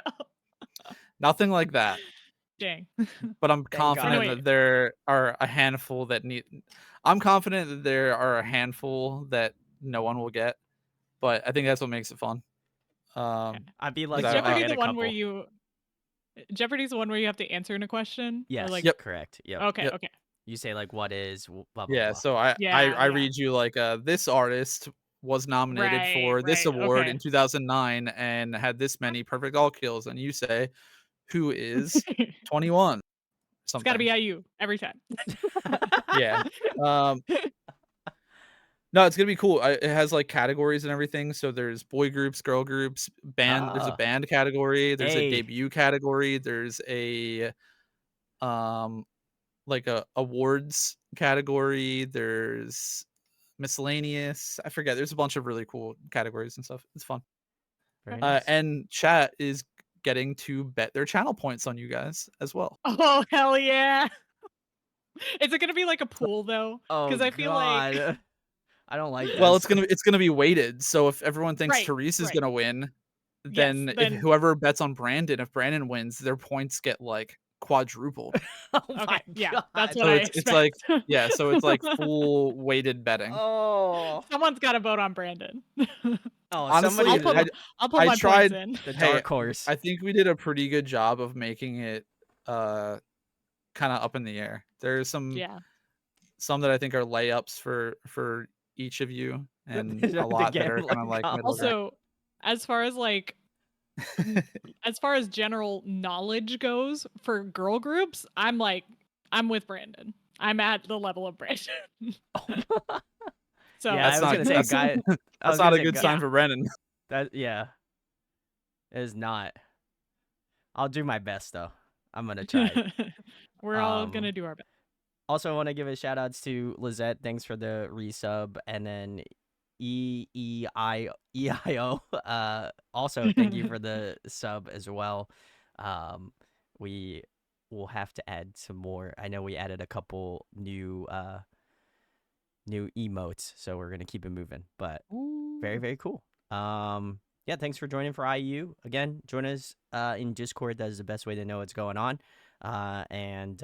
Yeah, we're gonna have a blast. So if you have any suggestions for us, feel free to drop them in the Discord. That's the best way to get in contact with us one-on-one. So very cool.